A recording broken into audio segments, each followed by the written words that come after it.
They lived in silk, yet were treated worse than slaves. You've probably seen them in dramas. Pale faces behind red curtains, jeweled hairpins catching candlelight, every movement rehearsed like a dance. But the reality? The life of a concubine in the Ming Dynasty was less romance, more horror show. And you, unlucky soul, are about to find out. You might think luxury cushions pain. That being wrapped in fine brocade somehow makes it easier to be owned. Spoiler alert, it doesn't. Imagine being chosen not because of who you are, but because your family was desperate, or because you looked pretty enough to please a board official who'd send you to the palace like a piece of furniture. That's your resume. Congratulations. Here's the contradiction that makes this story so grimly fascinating. Concubines were dressed in beauty, fed in plenty, housed in splendor, and yet stripped of freedom, dignity, and identity. You'd think silk sheets would be comfortable, but they're useless when you can't sleep because you don't know if tomorrow brings favor or execution. The palace you enter isn't a sanctuary. It's a trap, stone walls polished with centuries of footsteps, guards at every gate, windows that show you the sky but never let you reach it.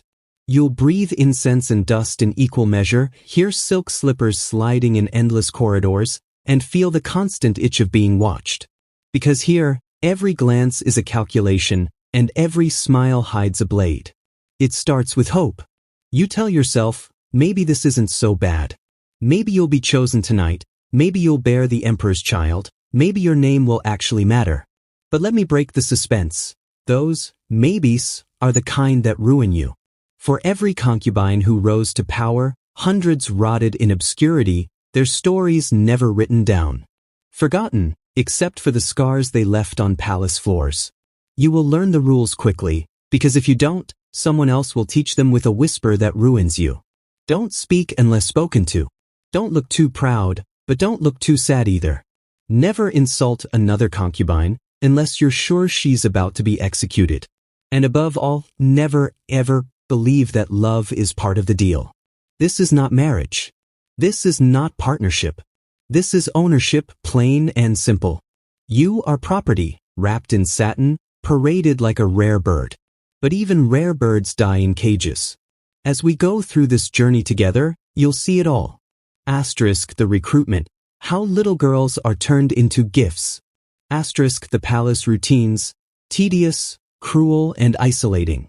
Asterisk the rivalries that make modern reality shows look like preschool squabbles. Asterisk the suffering, both quiet and loud. Asterisk and the tragic endings that leave behind only rumors and bloodstains. It's a history of silk and shadows, where luxury doesn't erase pain, it sharpens it. Because nothing says humiliation like suffering in public while dressed in jewels. So ask yourself, was this life a dream or a nightmare? Was it a blessing to live among the emperor's chosen, or a curse that wrapped you in gold chains? Dim your lights, get comfortable, and hold on to that thought. Because in the Ming Dynasty, comfort was an illusion. And for a concubine, survival was never guaranteed. Before we drop you headfirst into palace life, let's zoom out. You're in the Ming Dynasty. The years stretch from 1368 to 1644, a long line of emperors who built walls, collected taxes, and obsessed over order.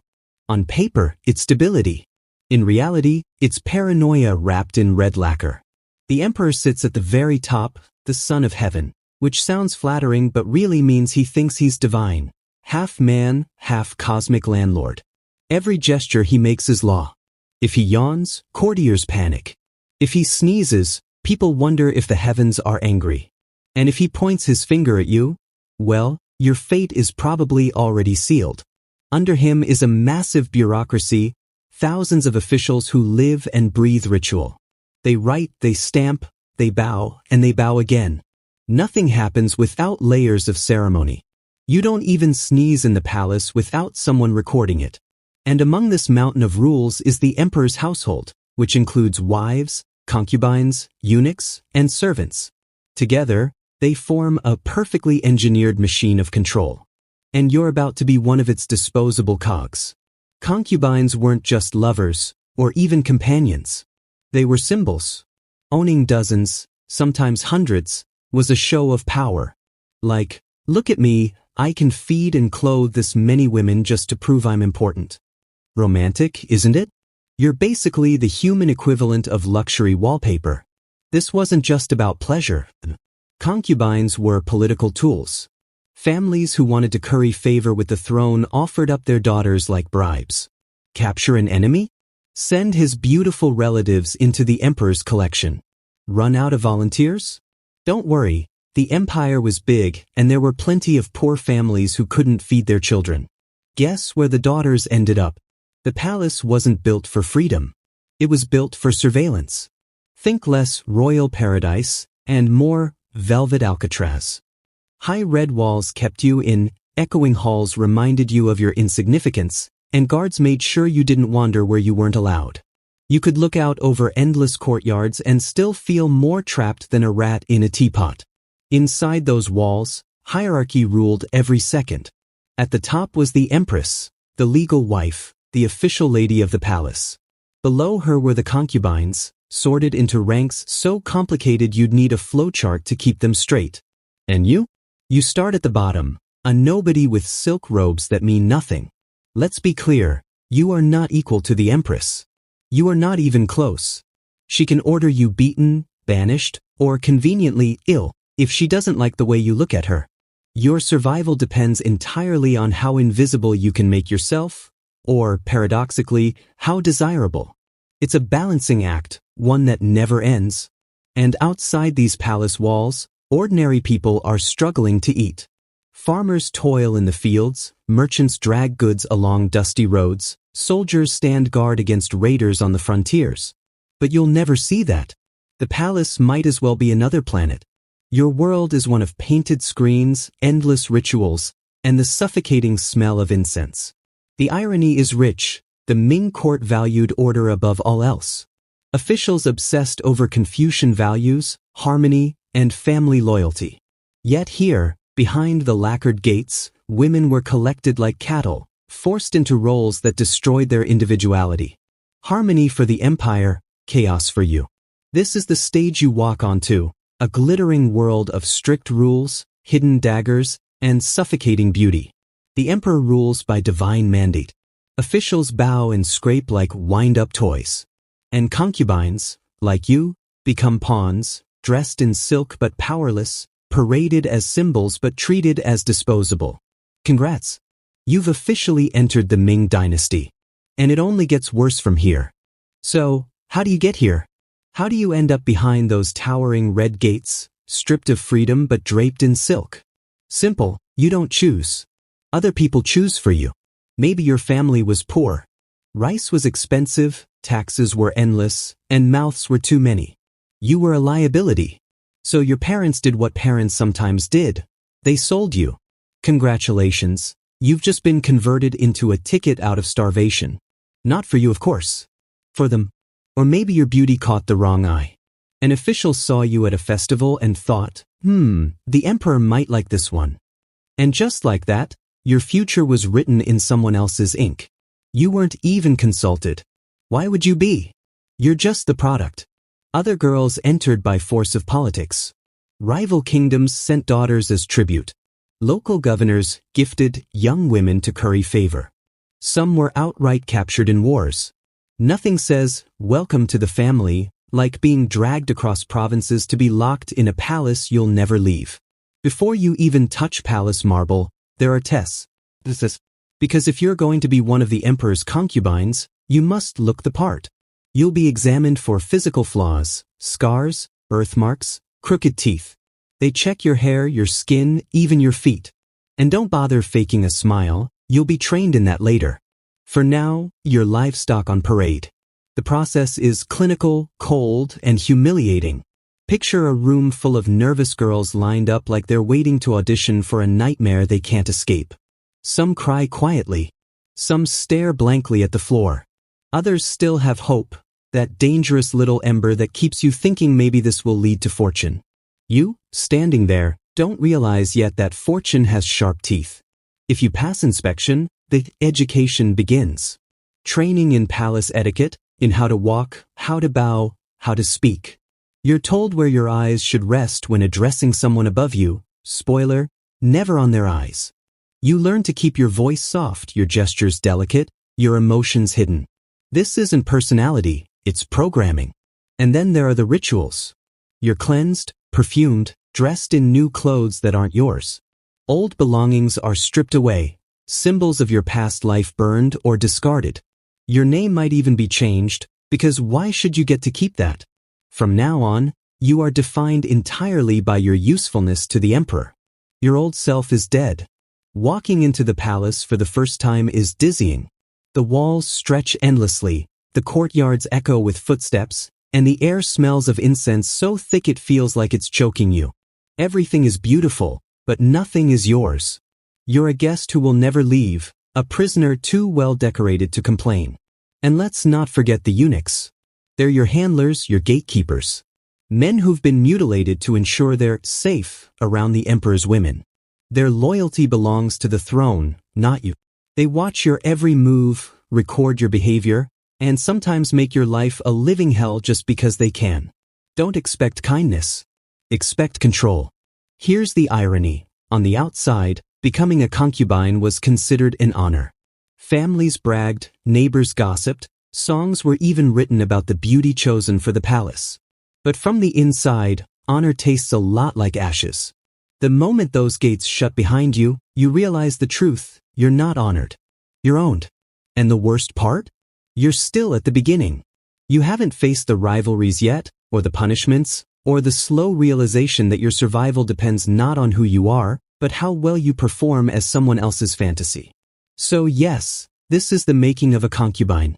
A mix of poverty, politics, and powerlessness, wrapped in silk and sold as prestige. You've been chosen. Lucky. The gates close behind you with a sound that feels final. It doesn't matter if they actually slam or just creak. To you, it's the sound of freedom leaving. Welcome to your new home, though calling it a home is like calling a coffin a studio apartment. The first thing you notice is the silence. Not the peaceful kind, but the heavy silence of watchful eyes. Eunuchs glide across the courtyard like shadows, their faces unreadable. Older concubines glance at you, measuring you the way gamblers measure dice. Servants shuffle past without speaking, their heads lowered. It's a whole ecosystem where you are both invisible and on display. Your days fall into rhythm quickly, because the palace is a machine and you are its latest cog. Wake at dawn. Bathe in water that smells faintly of incense. Dress in silk robes that feel luxurious but hang like shackles. Breakfast, carefully portioned rice and vegetables, because even in abundance, nothing is yours to choose. Then comes the waiting. Always waiting. You wait in your quarters, under painted beams and embroidered curtains, for someone to summon you. You wait for the empress to give orders. You wait for eunuchs to deliver gossip or threats. Most of all, you wait for the emperor, because whether he remembers you or not will decide if your day is irrelevant or terrifying. It's not a solitary life, but it feels lonelier than exile. You're surrounded by women who are technically your sisters, yet they'd happily watch you fall. Rivalry isn't just expected, it's survival. If one of you rises in favor, another falls. So every smile you see hides calculation. Every compliment comes laced with poison. Sharing secrets here is like serving yourself on a platter. Rules saturate everything. Step out of line, literally or figuratively, and punishment follows. Maybe it's a slap from an older concubine. Maybe it's days locked in silence. Maybe it's worse. You learn to bow at just the right angle, speak at just the right softness, and exist like you're part of the wallpaper. Too loud and you're punished. Too quiet and you're forgotten. Either way, it's a losing game. And the surveillance, oh, the surveillance. Eunuchs record where you go, who you speak to, how you behave. Servants report back to higher ranks. Even other concubines play the role of informant if it gains them favor. Privacy is a myth.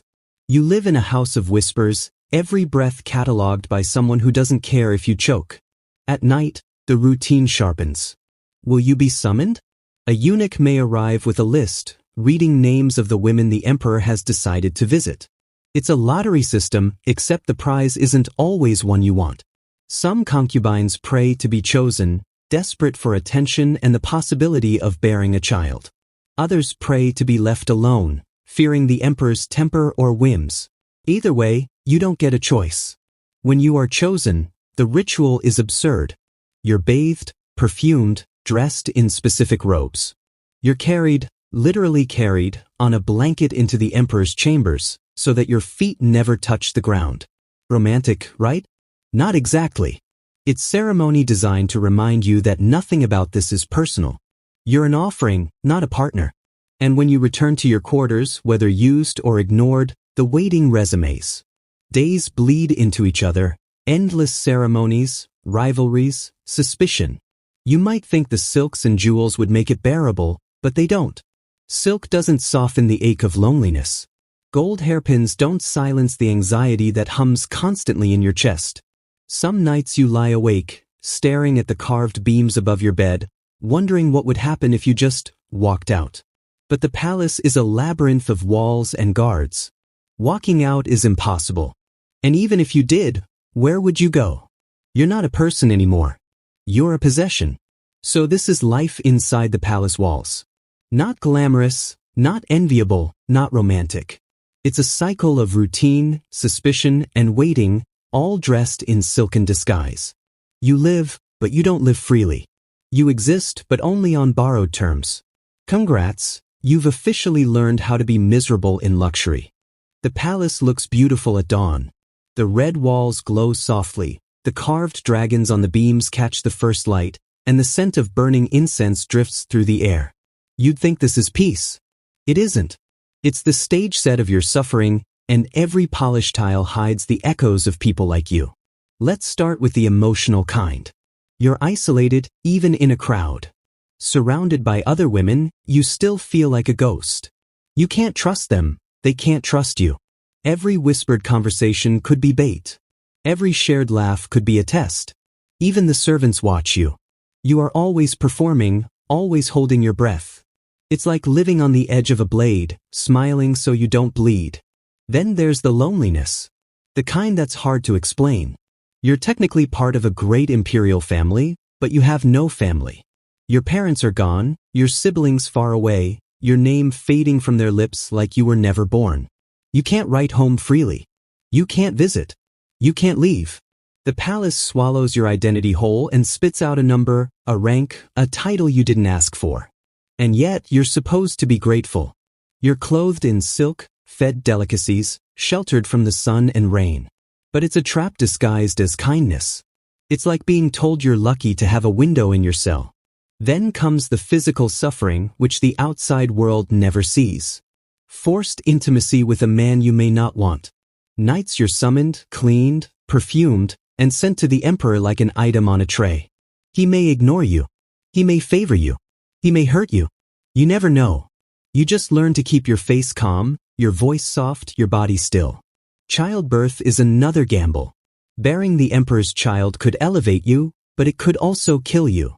The palace medical care is primitive by modern standards. Infection, hemorrhage, malnutrition, they lurk behind every birth. And if the baby dies or is taken away, you're left weaker, emptier, forgotten. Some concubines die in childbirth and are buried with barely a name. Others are accused of negligence as if they had control. Punishments are brutal too. A wrong word, a jealous rival's lie, or the emperor's bad mood can lead to beatings, confinement, or worse. Some women disappear quietly, their rooms emptied overnight. Rumors of poison, strangling, forced suicide drift through the corridors like drafts of cold air. You're not told why. You're just reminded that it could be you next. And there's the stigma, the one that never leaves you even if you somehow escape. Concubines are not wives. They're not servants either. There's something in between, too high to be peasants, too low to be respected. Outside the palace, society sees you as less than, as if your role in someone else's system of power was your fault. If you're dismissed or allowed to leave, you're often ruined, unmarriageable, untethered, unwanted. The strangest suffering of all is how invisible you become.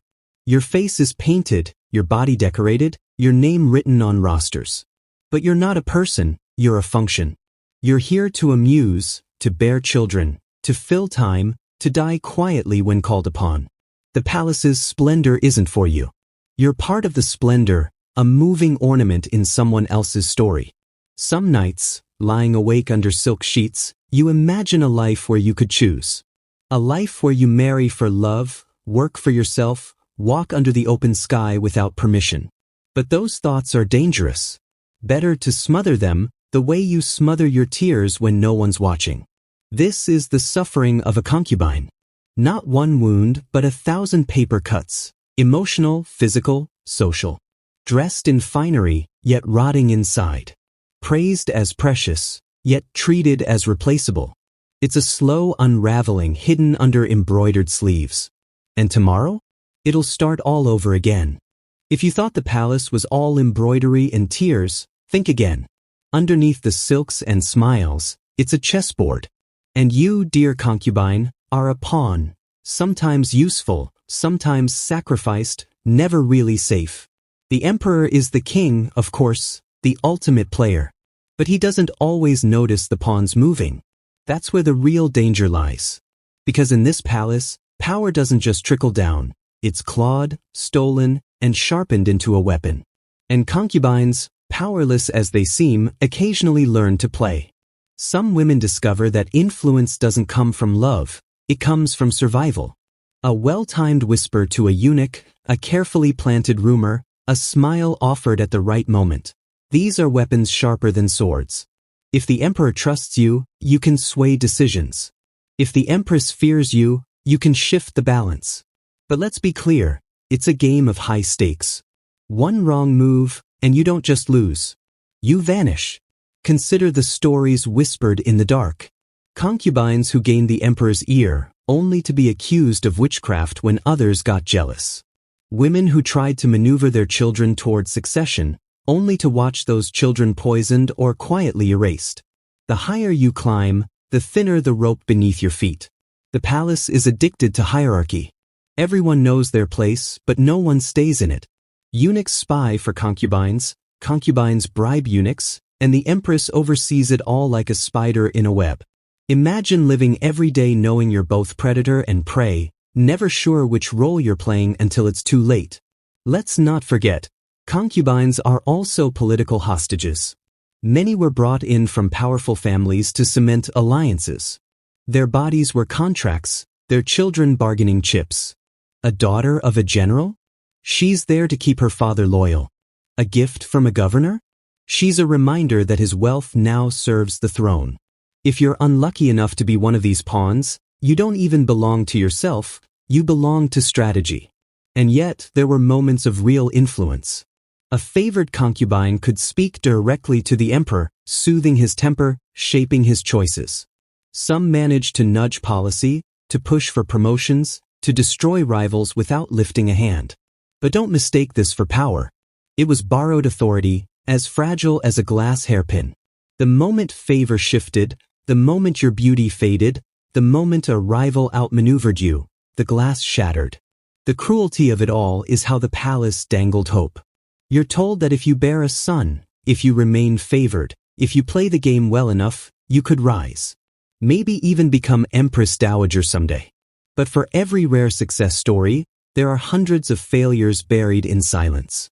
For every woman who won, countless others were beaten, banished, or killed trying. So yes, power existed here. But it was poison power. The kind that demanded your soul in exchange for survival. A concubine who played politics too boldly risked execution. One who refused to play at all disappeared into obscurity. Either way, you were trapped, like a butterfly pinned to a wall, admired, but unable to move. You might think, I'd keep my head down. I'd avoid the drama. Sensible idea. But in this palace, silence could be mistaken for weakness, and weakness was just another invitation to be crushed. You couldn't avoid the game. The game was you. So you sit, painted and perfumed, pretending to be nothing more than decoration. Meanwhile, every word you speak, every glance you give, could shift your standing in ways you never intended. Congratulations, you're a politician now. A very fragile, very replaceable one. And tomorrow? Someone else will make a move, and you'll have to play again. whether you want to or not. If you've made it this far, congratulations, you've survived the backstabbing, the waiting, the loneliness, and maybe even childbirth. But don't get too comfortable. Because in the world of the Ming Dynasty concubine, survival wasn't guaranteed, not even after death. Let's talk about abandonment first. Imagine giving your youth, your health, your very identity to a man who barely remembers your name. And then one day, he just stops calling. Maybe he finds someone younger, prettier, more entertaining. Maybe he simply forgets you exist.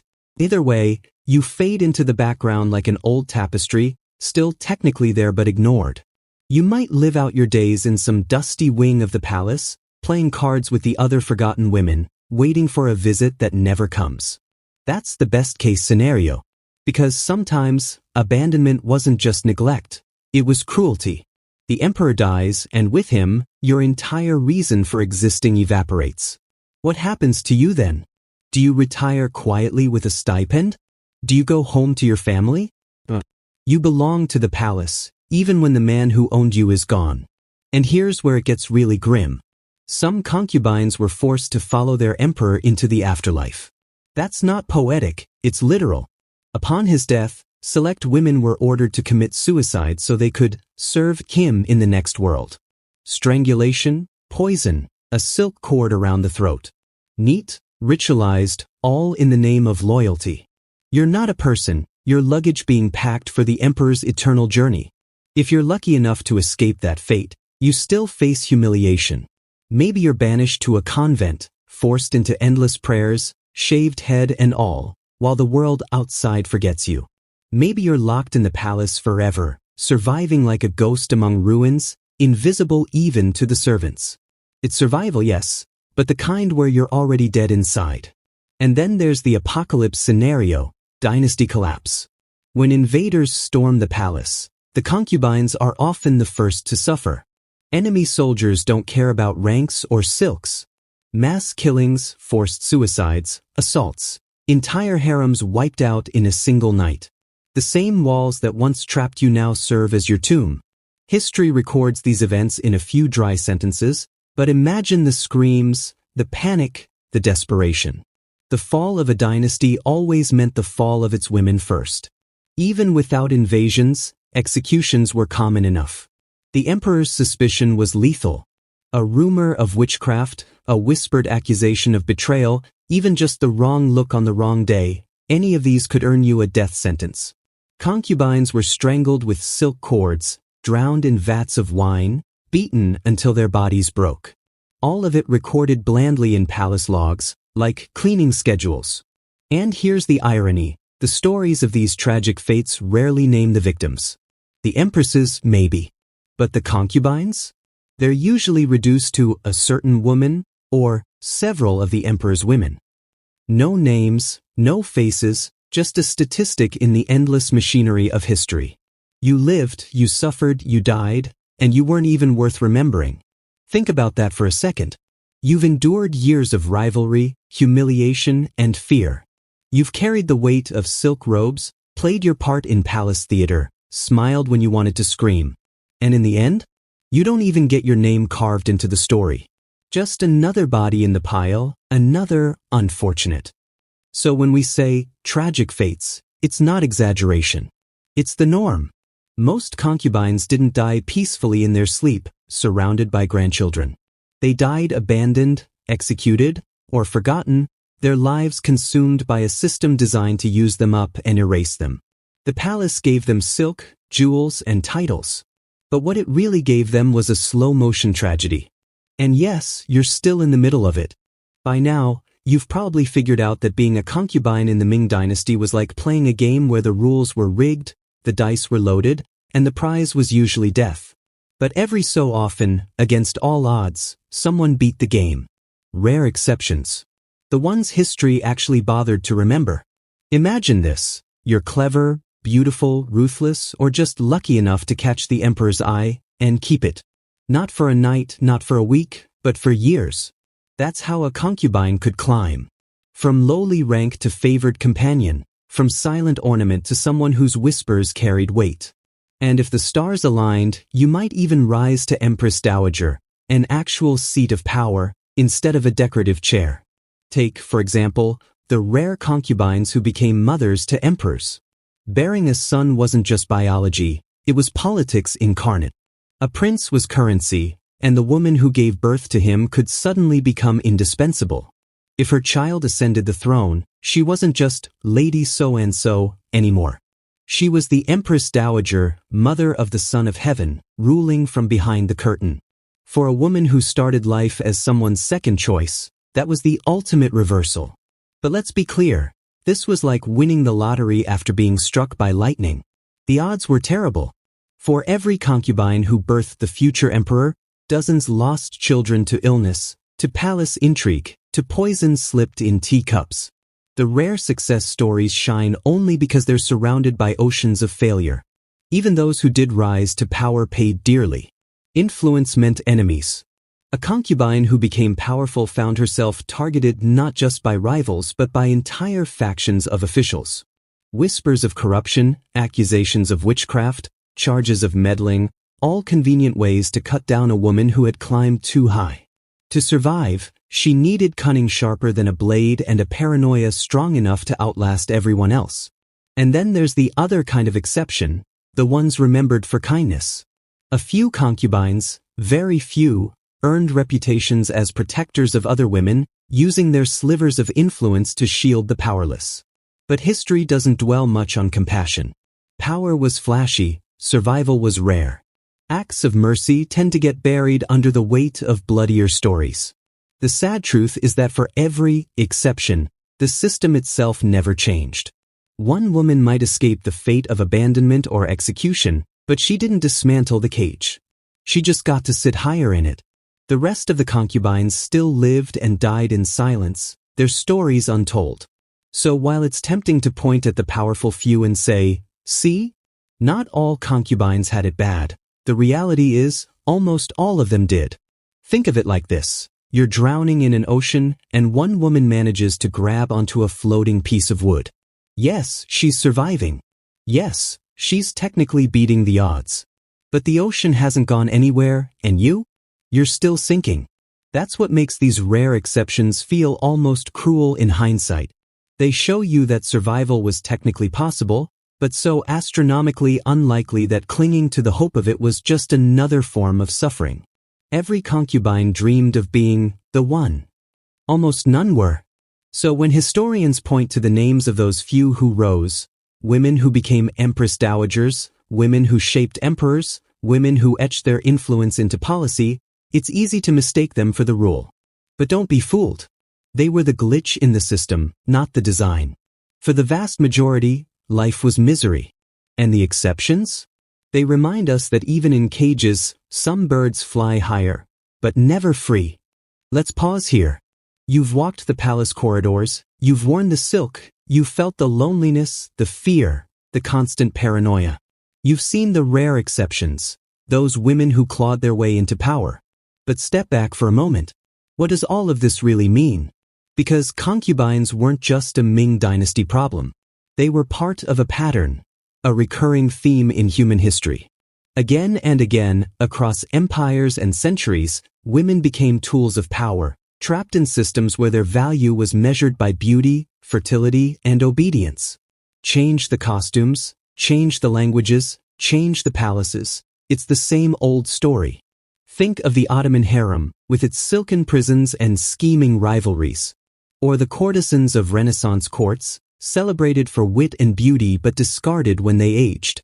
Or even the way monarchs in Europe married for alliances, not love, and treated their queens as pieces on the chessboard of dynastic politics.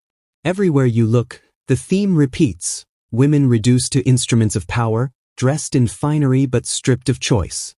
So when you sit here imagining yourself as a Ming Dynasty concubine, don't think of it as some exotic tragedy tucked safely in the past. Think of it as a mirror. It tells you something about how societies, then and now, handle power, control, and human worth. Luxury doesn't mean freedom. Silk doesn't mean respect. A palace isn't always protection. Sometimes it's just a prettier prison. The deeper cruelty is how this system disguised oppression as privilege. From the outside, Families bragged if their daughters were chosen. Neighbors whispered envy. She's in the palace. She's living in splendor. But from the inside, it was suffocation. The silk robes were heavy, the jewels a burden, the palace walls a cage. It was misery wrapped in glamour, a gilded cage where the glitter distracted from the chains. And maybe that's the lesson history keeps repeating. Power loves to dress up exploitation. Make it look enviable, make it sound prestigious, and people will line up to call it an honor. Meanwhile, the ones trapped inside know the truth, that the honor is hollow, and the price is everything. Think about modern life for a second. The idea that wealth equals happiness, that luxury equals freedom, it's still around, isn't it? People still envy the rich, the famous, the ones living behind walls with servants and endless resources. But scratch the surface, and you often find the same emptiness, the same loneliness, the same sense of being trapped by expectations. Different cages, same illusion. That's what makes the story of the Ming Dynasty concubines so unsettling. It isn't just about one empire's cruelty. It's about the human habit of turning people into symbols, of prioritizing power over humanity, of hiding suffering under silk. The palace was a stage, and concubines were both the props and the victims. So ask yourself, was it luxury or was it punishment? Was it privilege or was it exploitation? The answer, inconveniently, is both. That's what makes it so haunting. Concubines were envied and pitted at the same time. Women who seemed untouchable but were never free, who sparkled in jewels but lived in fear. And history rarely remembers their names. That might be the cruelest fate of all. Not just the suffering itself, but the erasure. The palace turned lives into statistics, tragedies into footnotes. Behind several concubines executed, in the records, there were real people, breathing, hoping, hurting. And they're gone, nameless forever. So when you look back at this chapter of history, don't just picture the silk and gold. Picture the silence. The silks rotting in forgotten rooms. The jewels passed down to another nameless woman. The stories erased because they didn't serve the emperor's legacy. The gilded cage shines in memory, but the voices inside it have been smothered. That's the big picture. And now, the silk curtain falls. The palace gates close behind you. The game is over. You've seen what it meant to be a concubine in the Ming Dynasty. Not the fantasy version, not the romanticized picture, but the reality. A life where every glance, every breath, every step was watched. A life where survival meant silence, and silence meant erasure. It's tempting to soften the picture to say, but at least they had luxury. But what is luxury without freedom? What's the point of silk robes if you can't even choose when to sleep? What's the use of gold when your body isn't your own? At that point, the jewels aren't decorations. They're shackles disguised as ornaments. The truth is simple and brutal. Concubines weren't wives and they weren't slaves. They were something worse, caught in the in-between. Wives, at least, had legal recognition. Slaves, in some twisted way, had a defined role. But concubines? They were expendable luxuries, human accessories that could be displayed or discarded at will. Always close to power, but never holding it. Always clothed in silk, but never comfortable.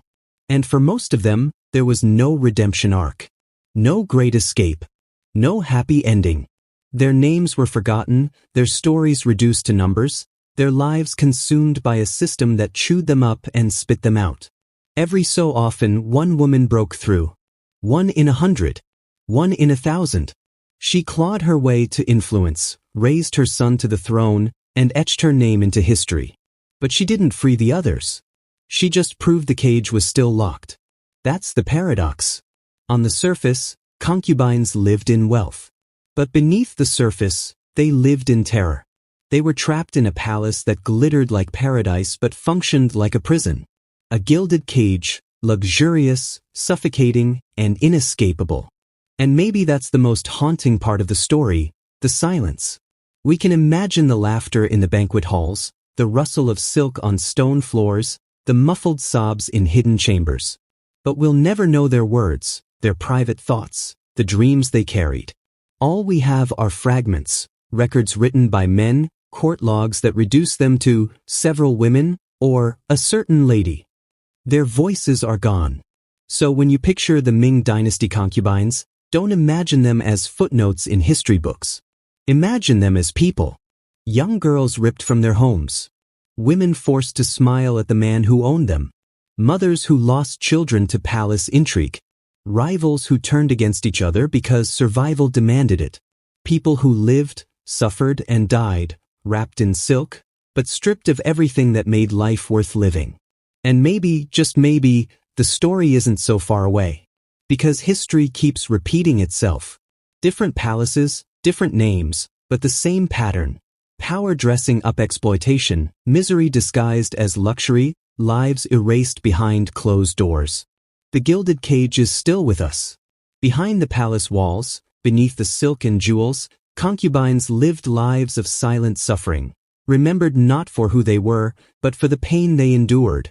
And now you know their story. You've seen the cages. You've walked the endless corridors of the Forbidden City. But here's the thing.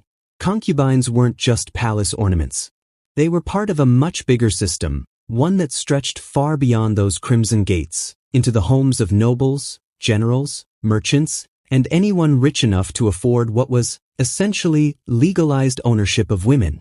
Because the imperial harem? That was just the top tier, the showpiece, the emperor's private garden. But concubinage wasn't exclusive to emperors. It was baked into the structure of Ming society. From the palaces of Beijing to the manors of provincial officials, men collected concubines the way others collected porcelain. Objects to display, symbols of wealth, little tokens that said, "I'm important." And the logic was always the same. The more concubines you had, the higher your status. Forget your car collection, your mansion, your yacht. Concubines were the ultimate flex of the 15th century. Because why stop at one woman when you can have 5, 10, or 20? Each one a living emblem of your rank. But here's the dark twist. For most of these women, life outside the palace wasn't any freer than inside it. In fact, sometimes it was worse. Because while imperial concubines at least lived in luxury, many concubines in private households were little more than servants with extra duties.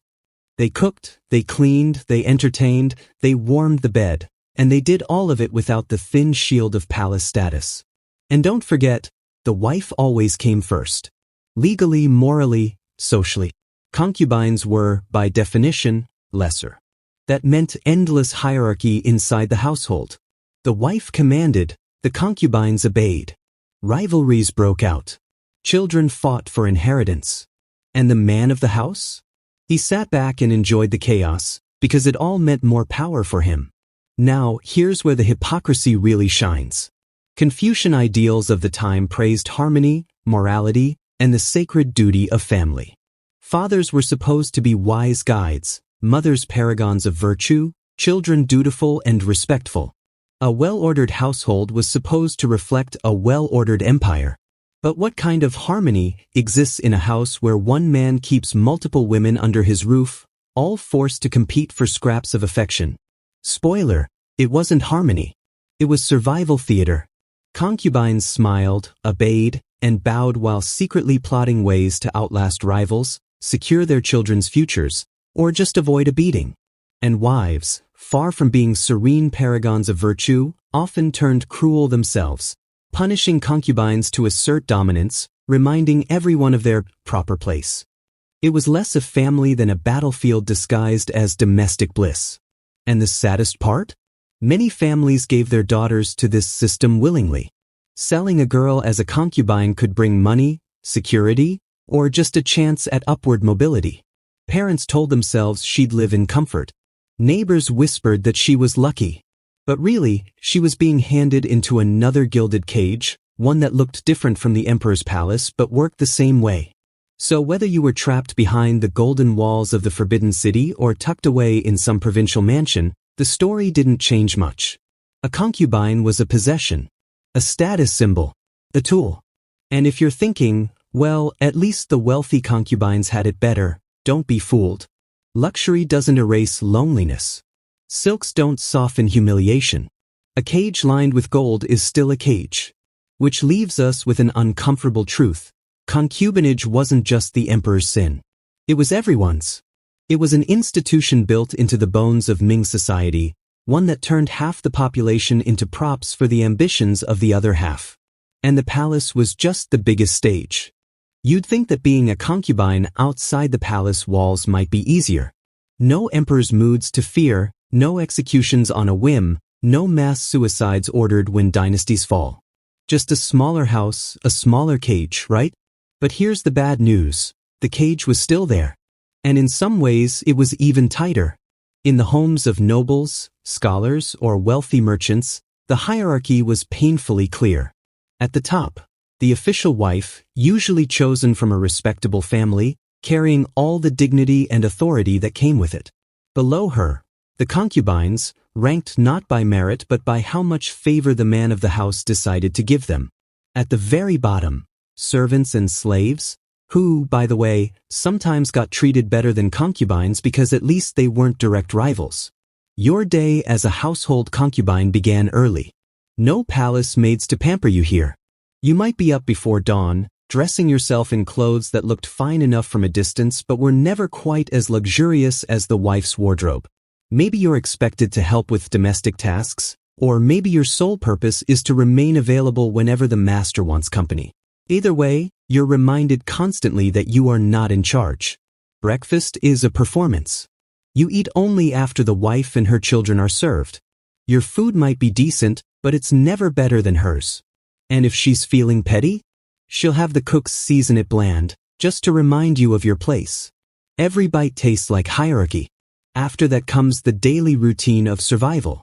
Some concubines taught themselves embroidery, painting, or poetry, not just for leisure, but as weapons.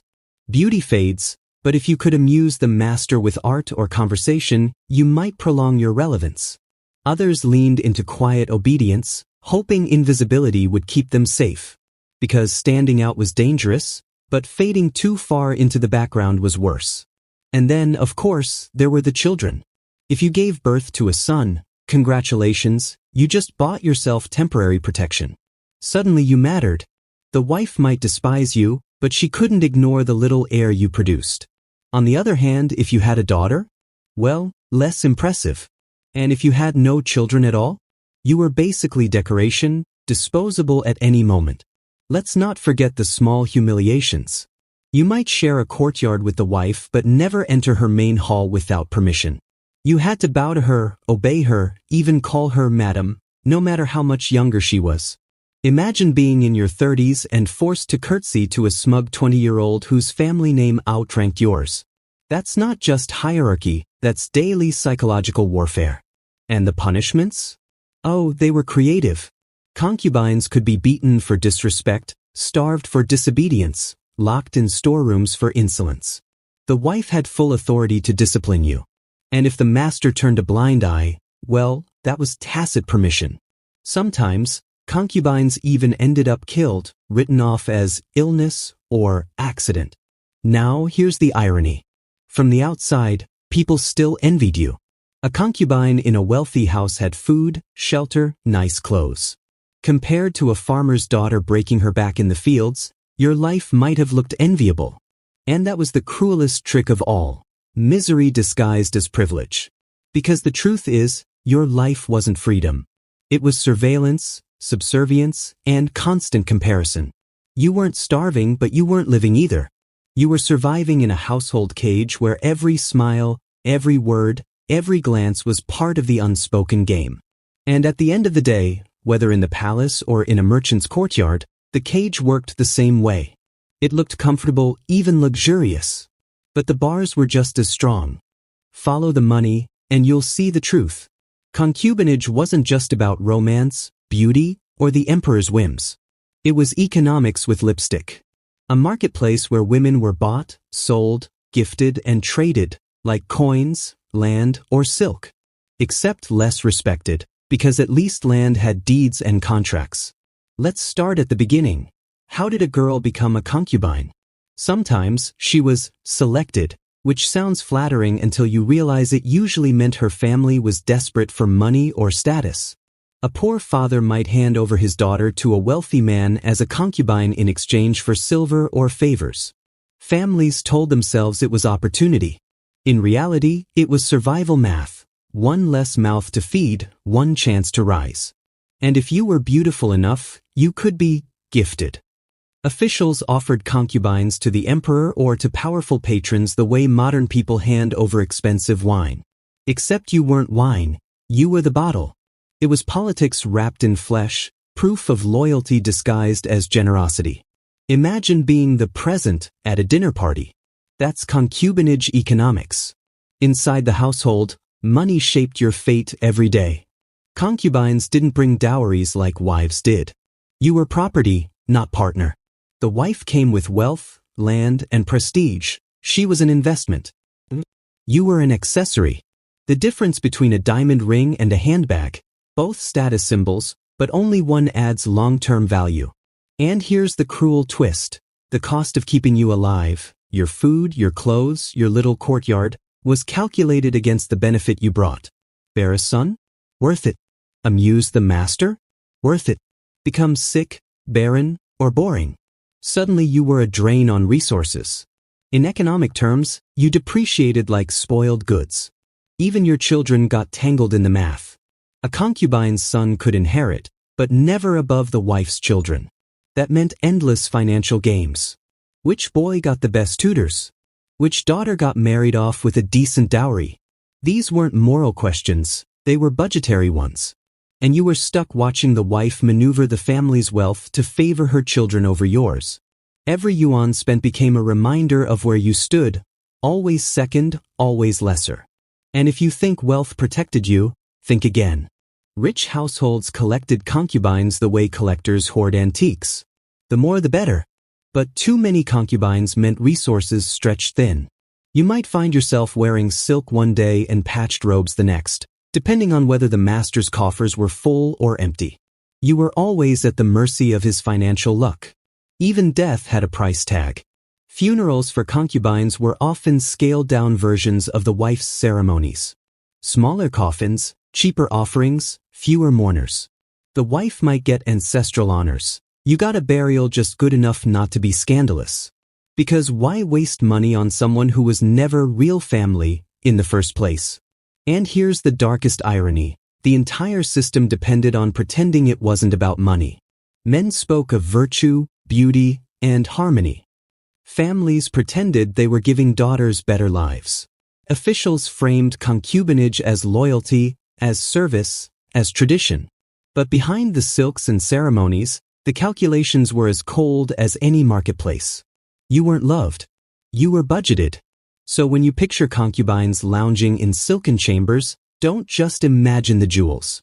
Imagine the invisible price tags hanging from their necks, the ledgers in the master's study, the quiet arithmetic of survival. Because in the end, concubinage wasn't just about desire. It was about economics. And the house always won. So far, we've talked about silk cages, household hierarchies, and cold economic math.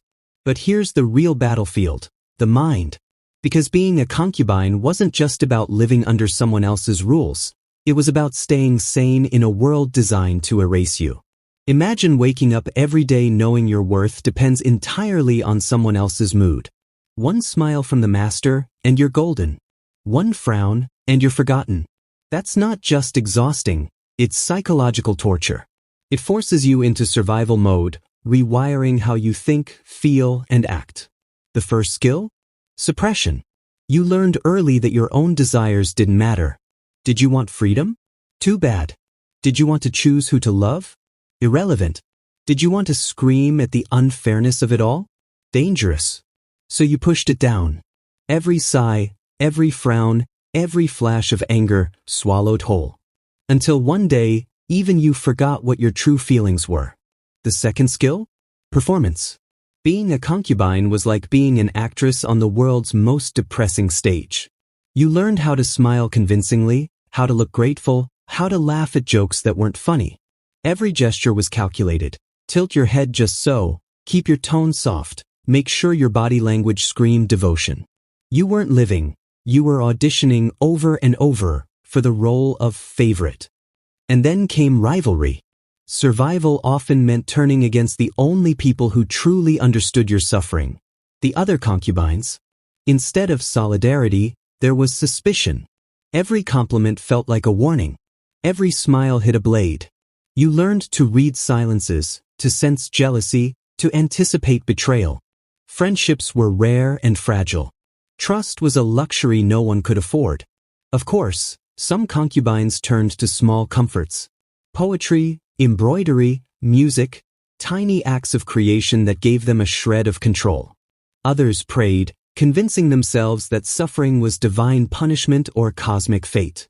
Faith became a lifeline, not because it promised escape, but because it made endurance feel meaningful. And then there were the darker escapes. Some concubines numbed themselves with detachment, convincing their minds they were no longer really there. Others courted death, seeing suicide not as tragedy but as the only door left open. Because sometimes survival wasn't about living longer, it was about deciding when the suffering stopped. But let's not forget the paranoia. Concubines lived under constant surveillance, always aware that their words could be twisted, their gestures misread. Sleep never felt restful. Dreams carried suspicion. A wrong move could mean punishment, exile, or worse.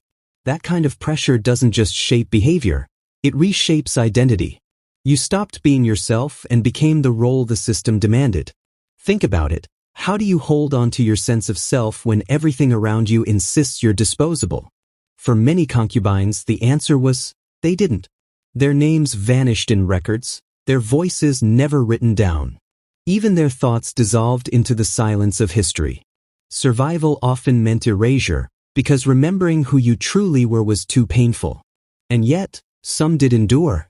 Some played the game so well they carved out slivers of influence, protecting themselves and sometimes even shielding others. Their psychology wasn't just submission, it was strategy. They mastered the art of pretending, of enduring, of bending without breaking. That's not freedom, but it is survival.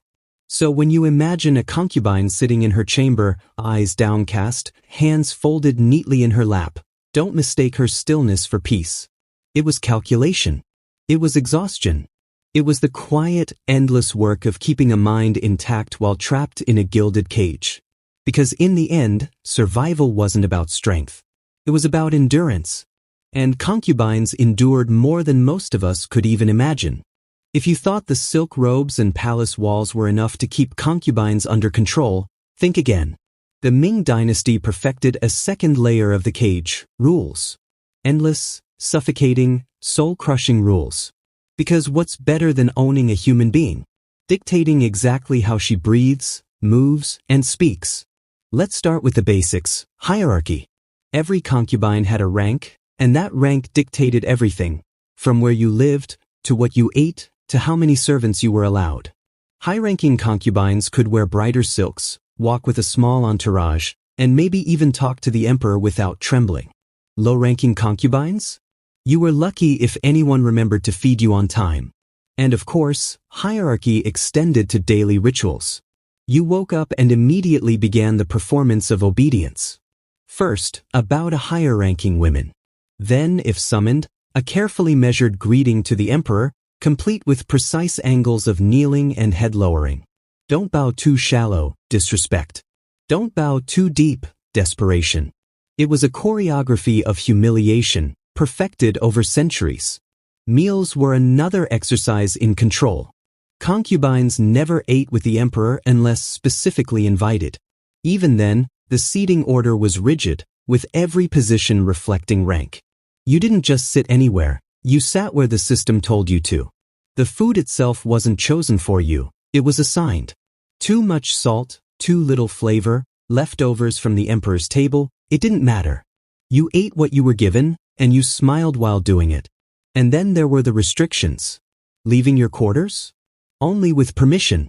Visiting another concubine? Supervised. Writing letters? Forbidden. The palace wasn't just about walls. It was about keeping you isolated, making sure every movement reminded you that you belonged to someone else. Freedom of movement was as foreign as freedom of thought. Appearance was also policed. The style of your hair, the colors of your clothing, the ornaments in your headdress, all strictly dictated by rank and ritual. Too much jewelry, and you were arrogant. Too plain and you were ungrateful. Concubines learned that even the tilt of a hairpin could spark whispers and punishments. Speech came with its own set of chains. You spoke only when spoken to, used specific titles for everyone, and never addressed the emperor directly unless he allowed it. Even laughter was regulated. Laugh too loudly and you were vulgar. Laugh too softly and you were cold. The safest bet? Smile silently, like an expensive doll. And when it came to intimacy, the rules grew even more absurd. Nights with the emperor weren't casual encounters. They were scheduled, recorded, and conducted with ceremonial precision. A concubine was summoned, bathed, dressed in special robes, and presented like a ritual offering. And when the emperor was finished, back you went, stripped of any illusion of agency. Even your body wasn't your own. It was a ritual object. Punishments, naturally, kept the system running. Step out of line, and you could face anything from loss of privileges to brutal beatings. Gossip too much? Isolation. Show jealousy? Starvation. Displease the wrong person? Execution, neat and quiet. The rules weren't just arbitrary, they were weapons, tools of fear to keep everyone obedient. And here's the final twist. Many of these rituals and restrictions were cloaked in the language of morality. Officials insisted they preserved harmony, virtue, and order. But in reality, they stripped women of individuality, flattening them into obedient copies of one another. You weren't supposed to think, feel, or even exist outside the framework. You were supposed to vanish into ritual until you weren't a person anymore. You were a rule, wearing silk. So when you picture the life of a concubine, don't imagine a woman lounging in luxury. Imagine a prisoner trapped in an endless dance of bows, rules, and restrictions. Every gesture rehearsed. Every breath monitored. A life where the smallest mistake wasn't just embarrassing, it was fatal. Because in the Ming Dynasty, rules didn't protect you. They erased you. If you thought sisterhood might soften life inside the palace, think again. Concubines weren't allies. They were rivals in the most cutthroat competition imaginable, the emperor's attention. Forget reality TV drama. This was the original survival of the prettiest, except losing didn't mean bad reviews. It meant humiliation, obscurity, or death. Every concubine wanted the same prize, to be noticed, to be remembered, to be favored. But attention was limited, and the emperor's interest was as fleeting as smoke. So women sharpened their smiles into weapons, turning daily life into a game of deception. The first tactic? Subtle sabotage. A misplaced word here, a whispered rumor there. Oh, she's been coughing a lot lately. Perhaps it's not proper for her to serve His Majesty. Innocent enough on the surface, devastating in effect. One rumor could exile a concubine to the shadows forever. Then there was fashion warfare. If one concubine wore a new style of embroidery, others copied it, or twisted it into something uglier. If one tried to dazzle with rare jewels, another would flaunt simplicity, claiming humility was more appealing. It wasn't just about beauty, it was about strategy. And when every detail of appearance was regulated, even a choice of hairpin could become a declaration of war. Food, too, became a weapon. A rival's favorite dish might mysteriously never arrive. A subtle taint in wine might lead to an accident. Poison wasn't common, too risky, but food was a constant battlefield. Trusting your meal was a luxury most concubines didn't have. And then the oldest weapon of all, words. A cleverly crafted compliment could hide venom. You look so radiant today, His Majesty will surely notice how tired you've been working. A single sentence could shift perception from beauty to weakness, from devotion to desperation. It was psychological warfare, carried out with sweet tones and smiling faces. Of course, rivalries weren't always subtle. Sometimes jealousy boiled over into open fights. Scratched faces, torn silk, even hair ripped from the scalp. The punishment for brawling was harsh, but desperation has a way of silencing fear. Imagine clawing at someone in silk sleeves while guards drag you apart, dignity left in tatters, both literally and figuratively. But the cruelest part of this rivalry was how deliberate it all was. The system thrived on division. Officials and attendants encouraged suspicion, knowing that unity was dangerous. If concubines banded together, they might resist. If they hated one another, they'd never notice who the real enemy was. The palace didn't just allow rivalry, it cultivated it. And yet, amidst the venom, there were rare flickers of solidarity. A concubine helping another hide a pregnancy, or sharing forbidden comforts like poetry or songs. But these bonds were fragile, always under threat. Trusting someone meant giving them the power to destroy you. And in a world where betrayal could earn survival, the temptation was often too strong. So imagine living every day in this atmosphere. Every smile could be fake. Every gift might carry poison. Every compliment hid calculation. Rivalry wasn't a choice, it was survival. Because in the Ming court, you didn't need soldiers or armies to destroy someone. You just needed patience, a whisper, and a perfectly timed smile. And here's the irony. Outsiders imagined concubines as pampered, lazy, living lives of ease. But inside, it was a full-time job just to keep up with the schemes. Rivalry was exhausting. It was also inevitable. Because when love is reduced to power, and women are reduced to pawns, cruelty becomes the only language left. So next time you picture a row of concubines in their silks, don't see grace and harmony. See sharks circling, forced into endless competition by a system designed to consume them. Because behind the painted faces and delicate gestures, survival meant rivalry. And nobody played nice. You might think being a concubine meant candlelit nights, whispered secrets, and the occasional romantic stroll through a moonlit garden. Spoiler alert, it didn't. Nights with the emperor weren't about passion, or even pleasure. They were about power, politics, and ritual. Think less romance novel, more government paperwork with extra steps. Here's how it worked. The emperor didn't just wander around knocking on doors. No, intimacy had a schedule, and it was meticulously documented. Concubines were selected, often by officials, sometimes by the emperor himself, and their names were logged in official records. Even sex was bureaucracy in the Ming Dynasty. Once chosen, the process began. A concubine was bathed, perfumed, dressed in special robes, and prepared like an offering. Sometimes attendants even carried her to the emperor's chamber wrapped in blankets, because walking like a normal human being was apparently too casual for the Son of Heaven.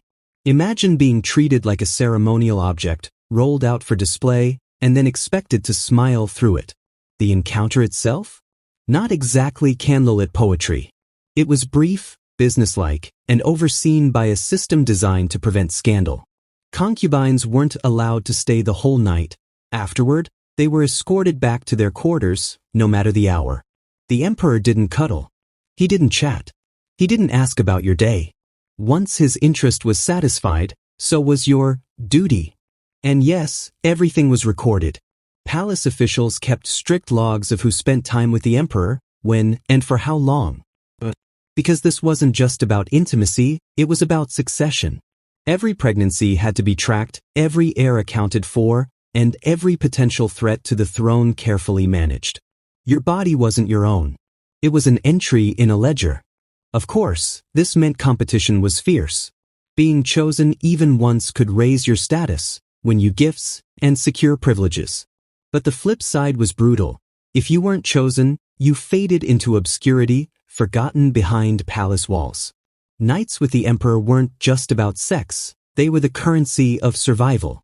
And the humiliation didn't end when the night did. Gossip spread quickly in the palace. If you looked too eager, you were mocked. Too shy? Criticized. Too skilled?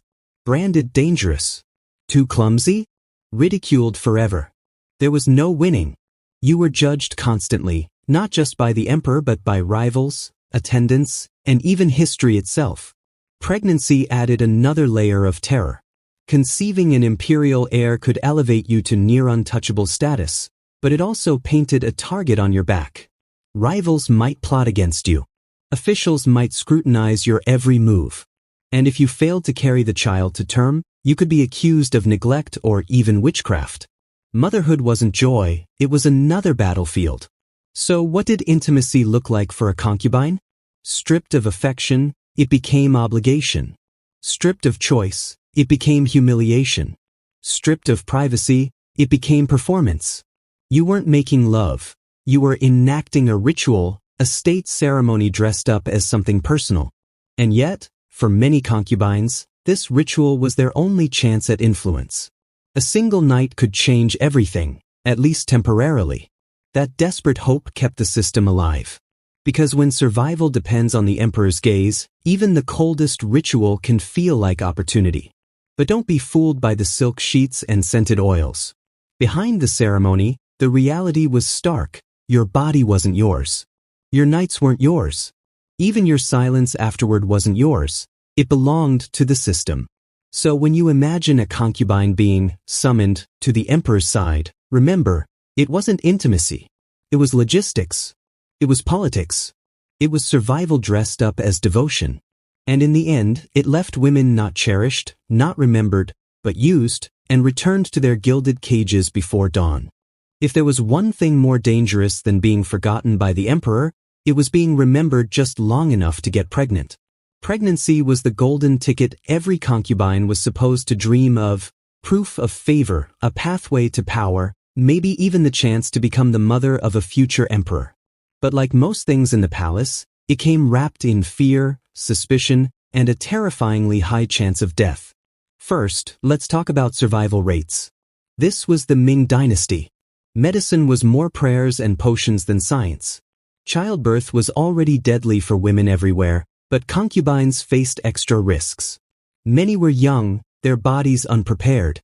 They were often malnourished, weakened by stress and competition. And when complications arose, doctors were usually men who couldn't examine women directly, relying instead on second-hand descriptions. That's not medicine. It's a guessing game played with someone else's life. But let's say you survived the pregnancy. Congratulations, you've just stepped onto the next battlefield, politics. A concubine who bore a healthy son instantly rose in rank. Her quarters improved, her servants multiplied, and her rivals sharpened their knives. Because while motherhood elevated you, it also painted a huge target on your back. Jealousy wasn't just personal, it was lethal. Other concubines, terrified of being eclipsed, might plot against you. Food could be tampered with. Medicines switched. Even accidents arranged, an open step, a conveniently slippery floor. Many miscarriages weren't accidents at all. In a world where power was measured by wombs, sabotage was standard practice. And the emperor? His mood mattered more than your life. If he favored you, your child was celebrated. If not, your pregnancy might be ignored, or worse, deliberately erased from history. Some concubines gave birth only to see their children taken away, raised by higher-ranking women, or even abandoned. You might carry a child for 9 months and never see it again.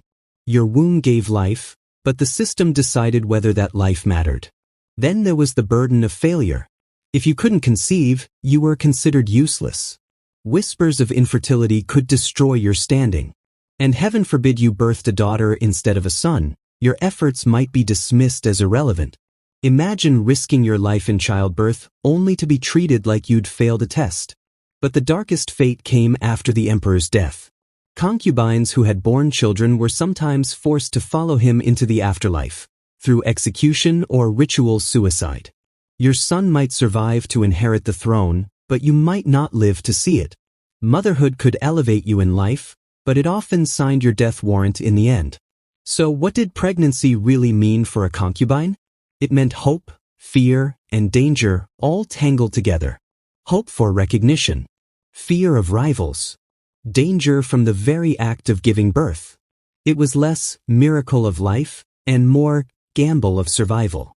Every child was both a blessing and a curse, a potential heir and a potential cause of betrayal. And here's the cruel irony. The palace glorified concubines as vessels of dynasty, yet erased their individuality in the process. You weren't a mother, you were a womb with a name. You weren't raising a child, you were raising a political pawn. And no matter how much you loved that child, the system would always love power more. So picture it, a young concubine, pale from exhaustion, clutching her newborn in trembling arms. For a brief moment, she feels triumph. She has given the emperor what he wanted. But outside her chamber, whispers are already beginning. Rivals are already plotting. Officials are already calculating. And she knows, deep down, that the child she risked her life to bear might be the very thing that destroys her. Because in the palace, pregnancy wasn't joy.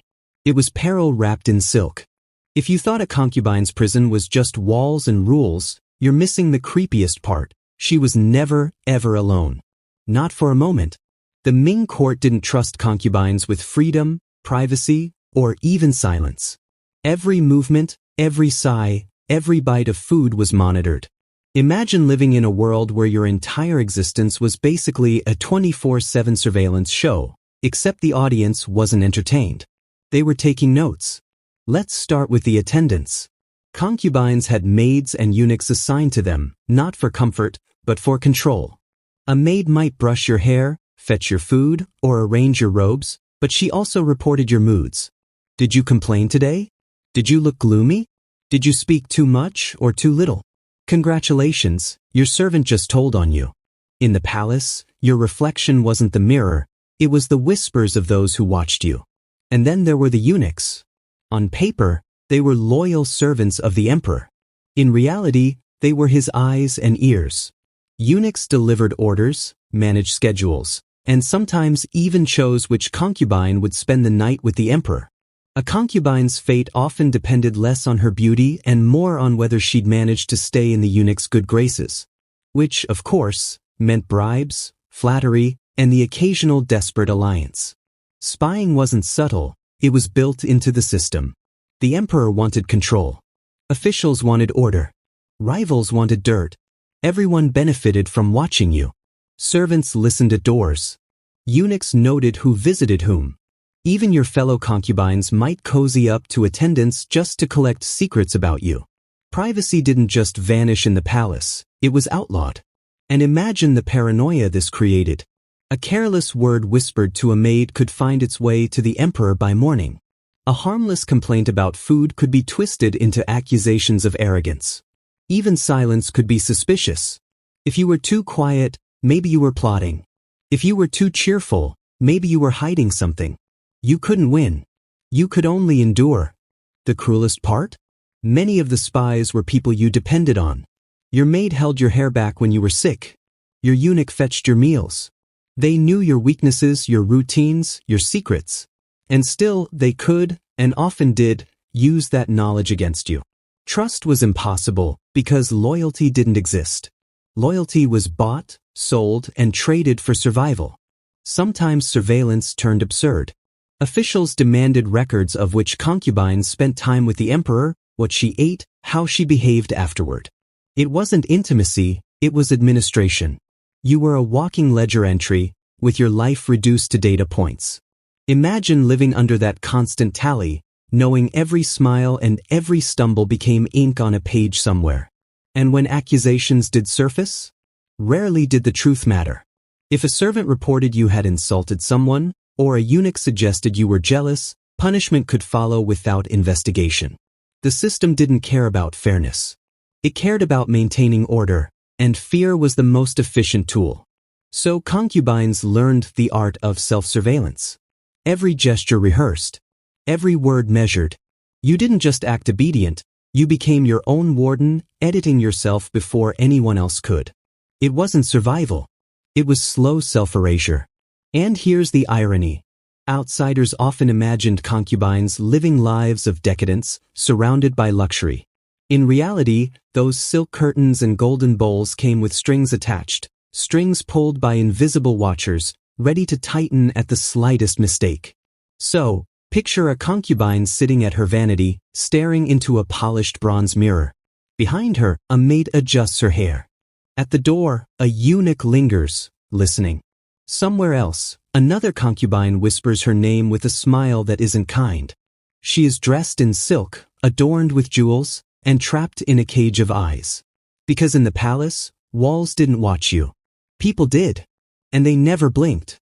Here's the paradox of palace life. You were never alone, and yet you were unbearably lonely. Surrounded by attendants, watched by eunuchs, whispered about by rivals, You'd think solitude would be impossible. But solitude isn't just the absence of people. It's the absence of connection. And that's exactly what the Ming Dynasty perfected. A world where you were always observed, but never understood. Imagine waking up in a chamber filled with silk screens and polished bronze mirrors, light streaming through carved lattice windows. On the surface, it looks beautiful. But then you realize, the beauty is for someone else. The room isn't yours. The clothes aren't yours. The food isn't yours. You're a guest in your own life, and the host never arrives. Attendants bustle around, folding robes, arranging hair, offering food. They speak politely, but never personally. You're not a person to them, you're a position. One wrong move from you could cost them their jobs, or their lives. So they keep their distance.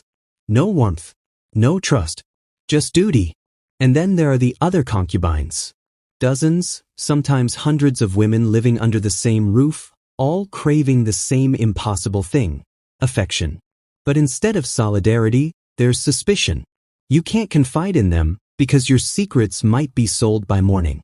You can't laugh with them, because joy looks like arrogance. Even silence is dangerous. It might be read as plotting.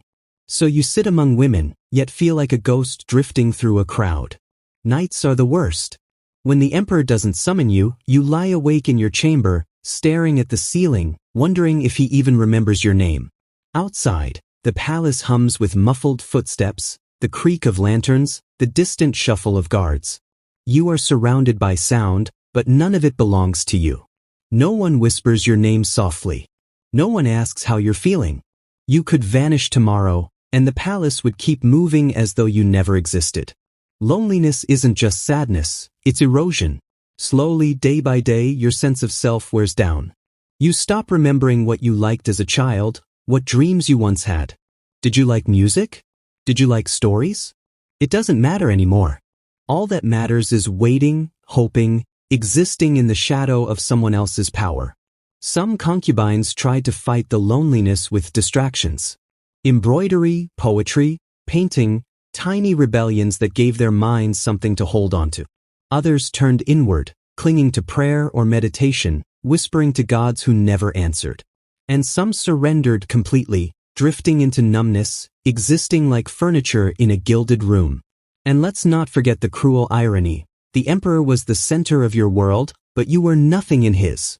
One concubine among hundreds. A face glimpsed, then forgotten. A voice drowned in silence. Your loneliness wasn't just personal, it was systemic.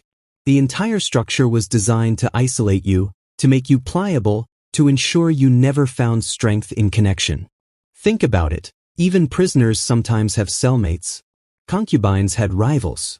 Even slaves sometimes found solidarity. Concubines found suspicion. Even queens had advisors. Concubines had silence. So when you picture a concubine in her chamber, dressed in silk, surrounded by attendants, don't imagine luxury. Imagine emptiness. Imagine reaching out for someone's hand and finding only polished wood. Imagine speaking a thought and watching it vanish into the air unanswered. That was life in the palace. A gilded cage where the bars weren't just gold, they were silence. And silence, as every concubine learned, was heavier than chains. Even in cages, birds sing. And in the Ming Palace, concubines found ways to sing too, though their songs were quiet, fragile, and always shadowed by fear. Entertainment wasn't just about passing time, it was survival. When your days blurred together in a haze of rules, suspicion, and loneliness, you clung to any small spark of color you could find. The most respectable distraction was the arts.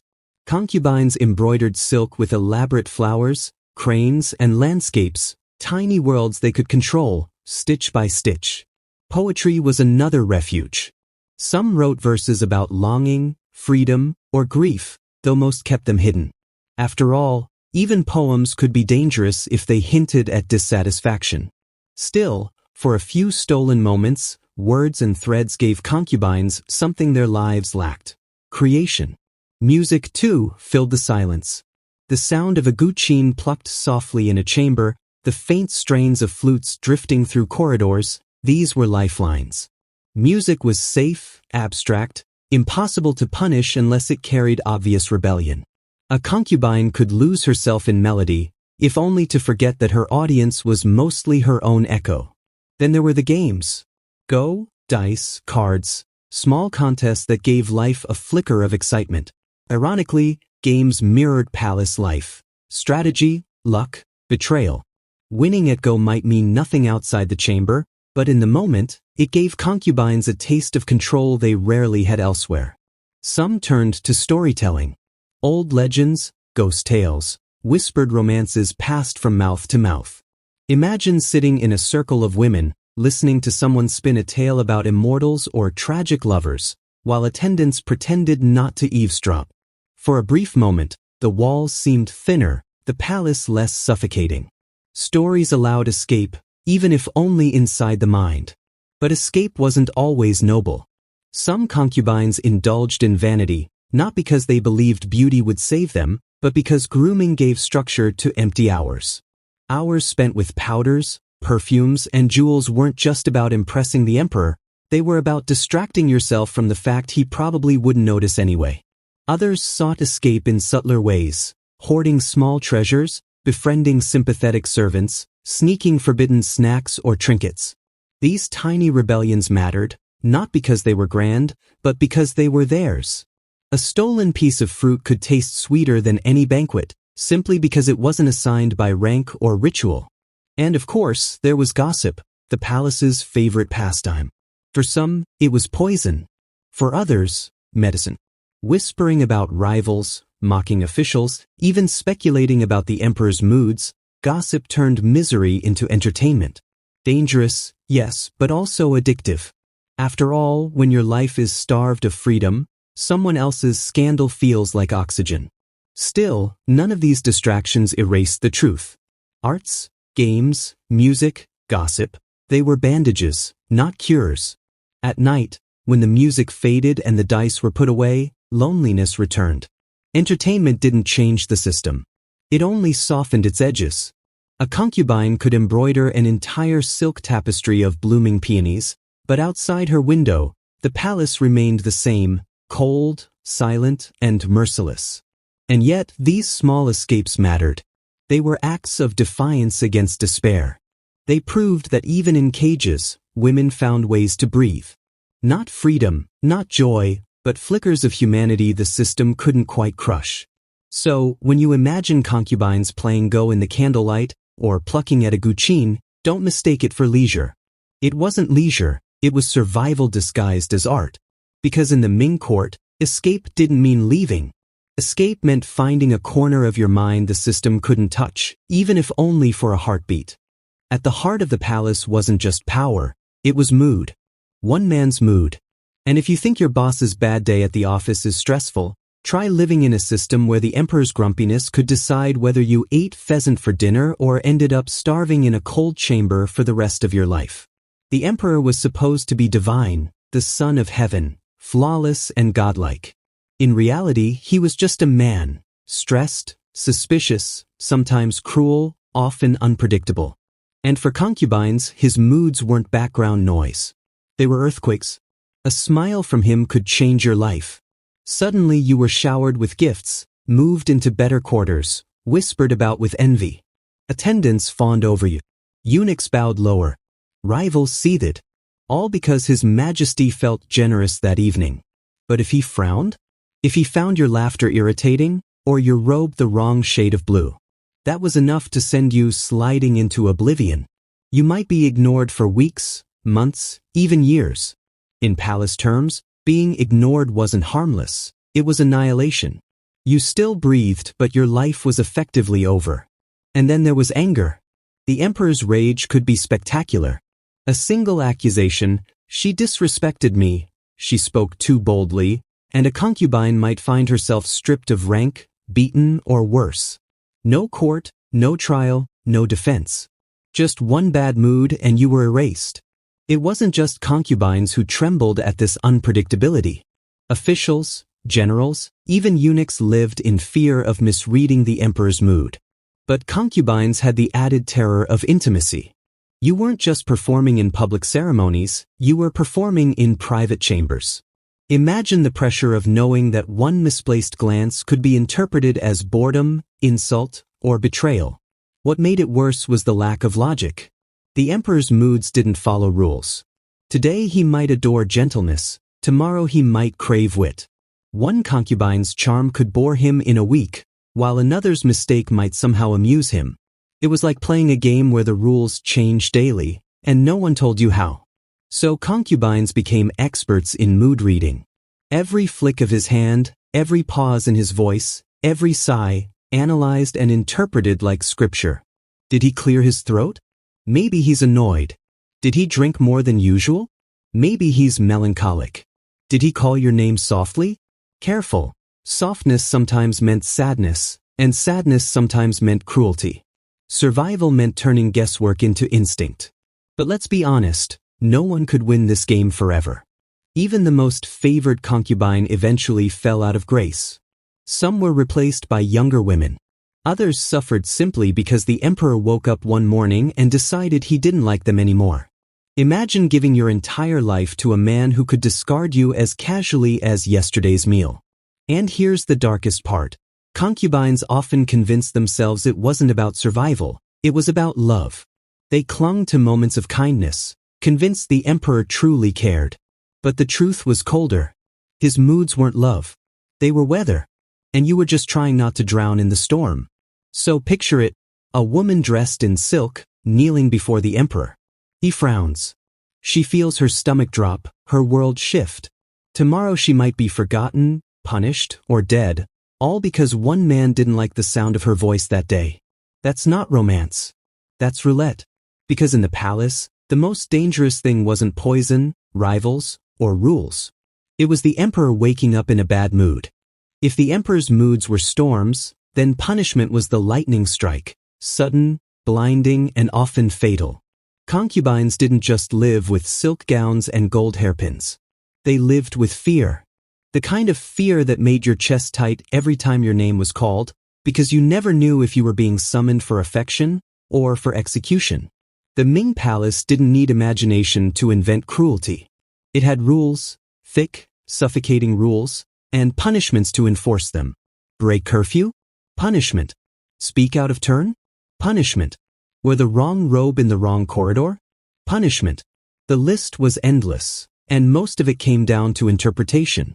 A rival could accuse you of arrogance, and suddenly you were kneeling on stone floors for hours until your legs gave out. Some punishments were small, or at least survivable. Kneeling until your knees bled. Being slapped by attendants in front of everyone. Losing privileges like food, incense, or visitors. Humiliating, painful, but not deadly. The kind of punishments designed to break your spirit without breaking your body. Others were harsher. Beatings with bamboo sticks. Forced starvation. Being locked alone in a cold, windowless room for days. Some concubines came out silent after such punishments, alive, yes, but hollowed. And then there were the unspoken punishments, the ones that weren't recorded in neat ledgers. Whispers of women dragged away in the night. Rumors of poison slipped into tea. Quiet disappearances, bodies never seen again. Sometimes these weren't punishments at all, just the emperor's whim dressed in ritual.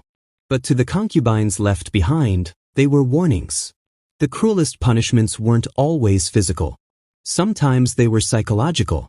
Being deliberately ignored for years, left to rot in a dusty chamber with no summons, no contact, no purpose. Still alive, technically, but erased. A ghost walking the halls, forgotten by everyone except the servants who still brought stale rice. Some concubines begged for death rather than endure this slow suffocation. Fear was the real punishment. The unpredictability. The fact that no one told you where the line was until you had already crossed it. Today a joke might make the emperor laugh. Tomorrow the same words might earn you a beating. The ground shifted constantly, and you were expected to dance on it gracefully. It didn't help that punishments were also theater. Concubines weren't just punished, they were punished publicly. A woman dragged out screaming was a reminder to the rest, don't step out of line. A concubine beaten in the courtyard wasn't just suffering for her own mistake, she was performing a lesson for everyone else. And here's the irony, Concubines lived in silk, ate delicacies, walked in halls carved with dragons. On the outside, it looked like paradise. But the prettier the palace, the harsher the contrast when blood hit the floor. Luxury wasn't a shield. It was decoration over cruelty. So when you imagine concubines gliding through corridors, don't just picture jewels and perfumes. Picture the quiet terror under every step. The knowledge that at any moment, you could become an example. Because in the Ming Palace, punishments weren't about justice. They weren't even about discipline. They were about control. And nothing controlled better than fear. If the palace was a cage, the eunuchs held the keys. They were everywhere, silent, watchful, and utterly loyal to no one but the emperor. For concubines, eunuchs were a constant reminder that privacy didn't exist and control didn't sleep. Imagine this. You can't step into a corridor without a eunuch's eyes following you. You can't whisper to a friend without wondering if a eunuch is listening through the screen. Even when you sleep, you know someone is nearby, tallying your movements like numbers on a ledger. Comforting? Not exactly. Eunuchs weren't just servants. They were the emperor's gatekeepers. Want to send a message? It goes through them. Want to see a relative? You'll need their permission. Want to speak to the emperor himself? Forget it. Without a eunuch's nod, you might as well be invisible. They controlled everything: food, clothing, visitors, schedules. If a dish arrived late, if a robe was missing, if a rumor spread, it was usually because a eunuch decided so. Concubines often had to flatter them, bribe them, even beg them, just to survive. The irony? Women trapped in a system of male control often had to grovel to men who weren't even allowed to call themselves men anymore. And make no mistake, eunuchs could be cruel. Some used their power to torment concubines, spreading gossip, withholding luxuries, or reporting petty offenses to the emperor. A concubine could be punished not because she broke a rule, but because a eunuch disliked her tone. Survival meant mastering not just the emperor's moods, but the moods of the men who served him. But it wasn't all torment. Sometimes eunuchs became allies. A clever concubine might cultivate friendships with them, offering gifts or loyalty in exchange for whispers of palace news. A warning about the emperor's bad mood. A hint about which rival was gaining favor. A discreet word of advice. These small favors could mean the difference between surviving and vanishing. Yet even those alliances were fragile. Eunuchs were notorious for shifting loyalties. One day they might protect you, the next they might betray you for a better bribe. Trust was dangerous currency, and few concubines could afford it. Eunuchs also controlled intimacy. The emperor's visits were scheduled, announced, and monitored by eunuchs. They were the ones who physically escorted concubines to his chambers, who stood guard outside, who documented the night in neat little records. Yes, even intimacy became a matter of paperwork. Imagine being paraded like a package, knowing your private moments were part of an official logbook. And here's the darker truth. Eunuchs thrived on this system because they too were trapped. Stripped of family ties, forbidden to live normal lives, their only path to survival was absolute obedience, and the occasional exploitation of those weaker than themselves. Concubines and eunuchs mirrored each other in a way, both mutilated by the system, both denied agency, both clawing for scraps of power. Still, the balance was clear. Concubines might wear silk and jewels, but eunuchs had the emperor's ear. And in the palace, the emperor's ear was worth more than any gem. So when you picture the palace, don't just see women gliding through gardens and chambers. See the silent figures in the background, carrying scrolls, bowing low, watching everything. They weren't decoration. They were the walls of the cage, invisible but unbreakable. Because in the Ming court, the emperor didn't need to chain concubines. He had eunuchs for that. The palace wasn't just a home. It was a stage. And if you thought your office had too many pointless meetings, imagine living in a world where your entire existence was swallowed by rituals and ceremonies designed to remind you, daily, that you were both privileged and powerless. For concubines, rituals began before the sun rose. There were greetings to perform, bows to deliver, incense to burn. You couldn't just wake up and eat breakfast. You had to acknowledge the hierarchy first. Every gesture, every word, Every tilt of your head was part of a script you couldn't forget. Forgetting wasn't just embarrassing, it was dangerous. Ceremonial life was everywhere. Birthdays of the emperor, birthdays of his ancestors, seasonal festivals, court audiences, ancestral sacrifices, lunar celebrations. Concubines weren't asked to participate, they were commanded.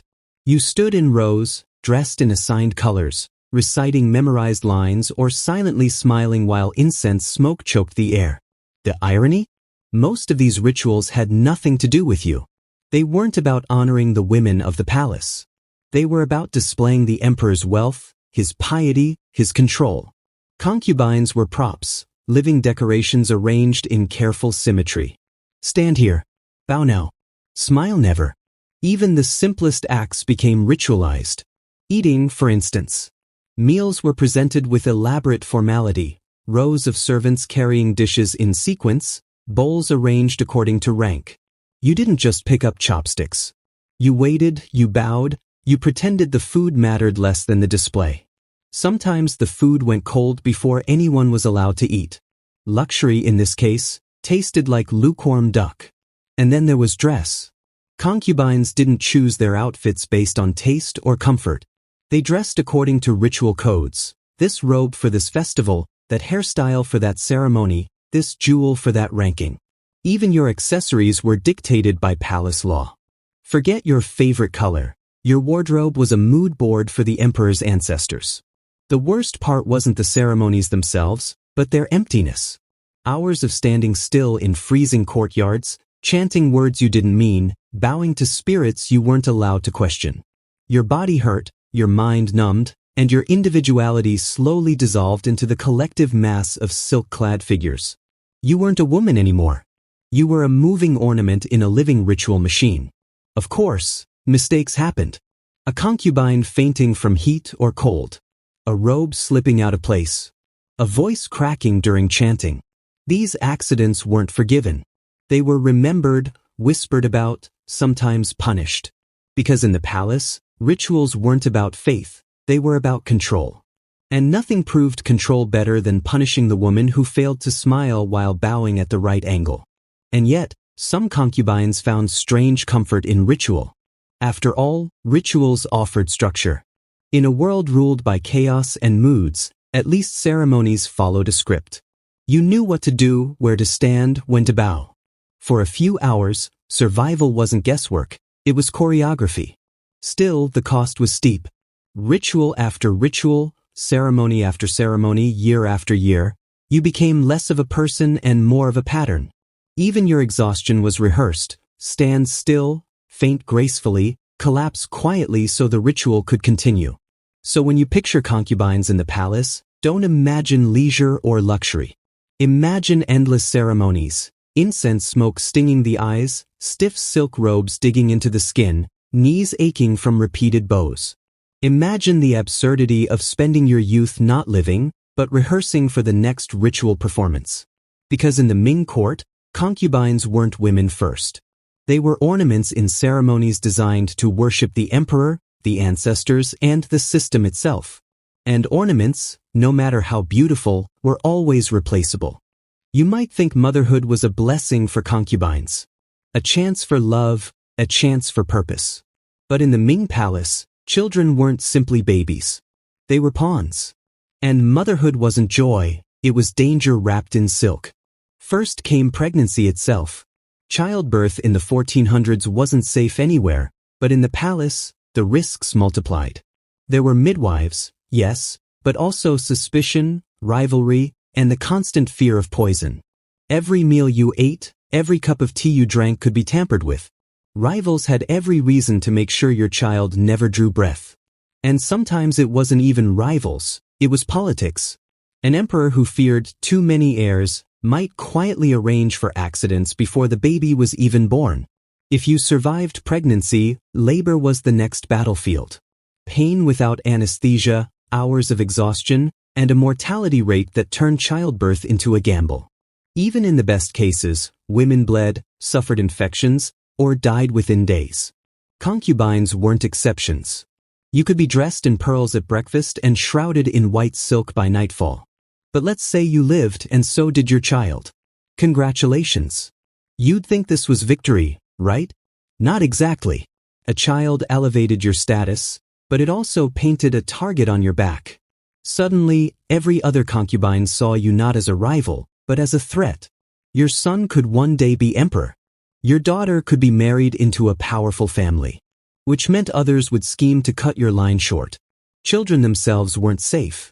Infant mortality was high, but even healthy babies could disappear mysteriously. A sudden illness. A careless servant. Tragic accident by the pond. Sometimes children were quietly smothered or poisoned, their deaths disguised as fate. Everyone knew, but no one said. In the palace, grief wasn't just expected, it was orchestrated. And yet, children mattered more than anything. A concubine without children had little chance of lasting influence. A concubine with a surviving son, on the other hand, could rise dramatically. Her status would climb, her quarters improved, her voice taken more seriously. She might even dream of becoming Empress Dowager one day. But those were rare dreams. For most concubines, motherhood was a battlefield they lost. Either the child didn't survive, or the mother herself didn't, or the politics crushed them both. And even if you succeeded, if your child grew, thrived, and gained status, you still lived in fear. Because palace politics didn't end at the cradle. They only got sharper as heirs grew older, and succession wars brewed. Many sons of concubines ended their lives not as emperors, but as corpses in forgotten graves. On a personal level, motherhood was bittersweet.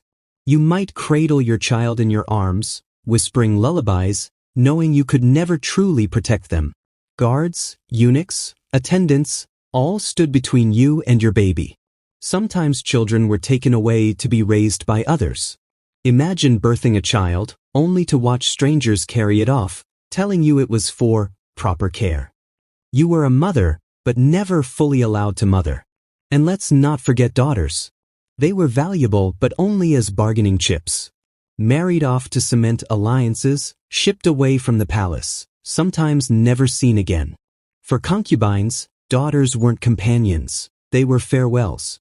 So, was motherhood a gift? Perhaps. But more often, it was another layer of fear. Fear of losing your child. Fear of losing yourself in childbirth. Fear of watching your baby grow up as someone else's tool. In the end, concubine motherhood wasn't about love. It was about survival, inheritance, and politics. And the cruelest irony? For many, the children who should have given them hope only brought them more pain. Because in the Ming court, motherhood wasn't a blessing. It was another battlefield, and the casualties were everywhere. If you thought high school cliques were vicious, you've clearly never seen the Ming Palace. Concubines didn't just compete for attention, they fought silent wars over survival itself. In a system where favor meant food, safety, even life, jealousy wasn't an occasional feeling. It was the daily air you breathed. Imagine hundreds of women, all locked in the same palace, all dressed in finery, all trained to be charming. And all of them wanting the same thing, the emperor's eye.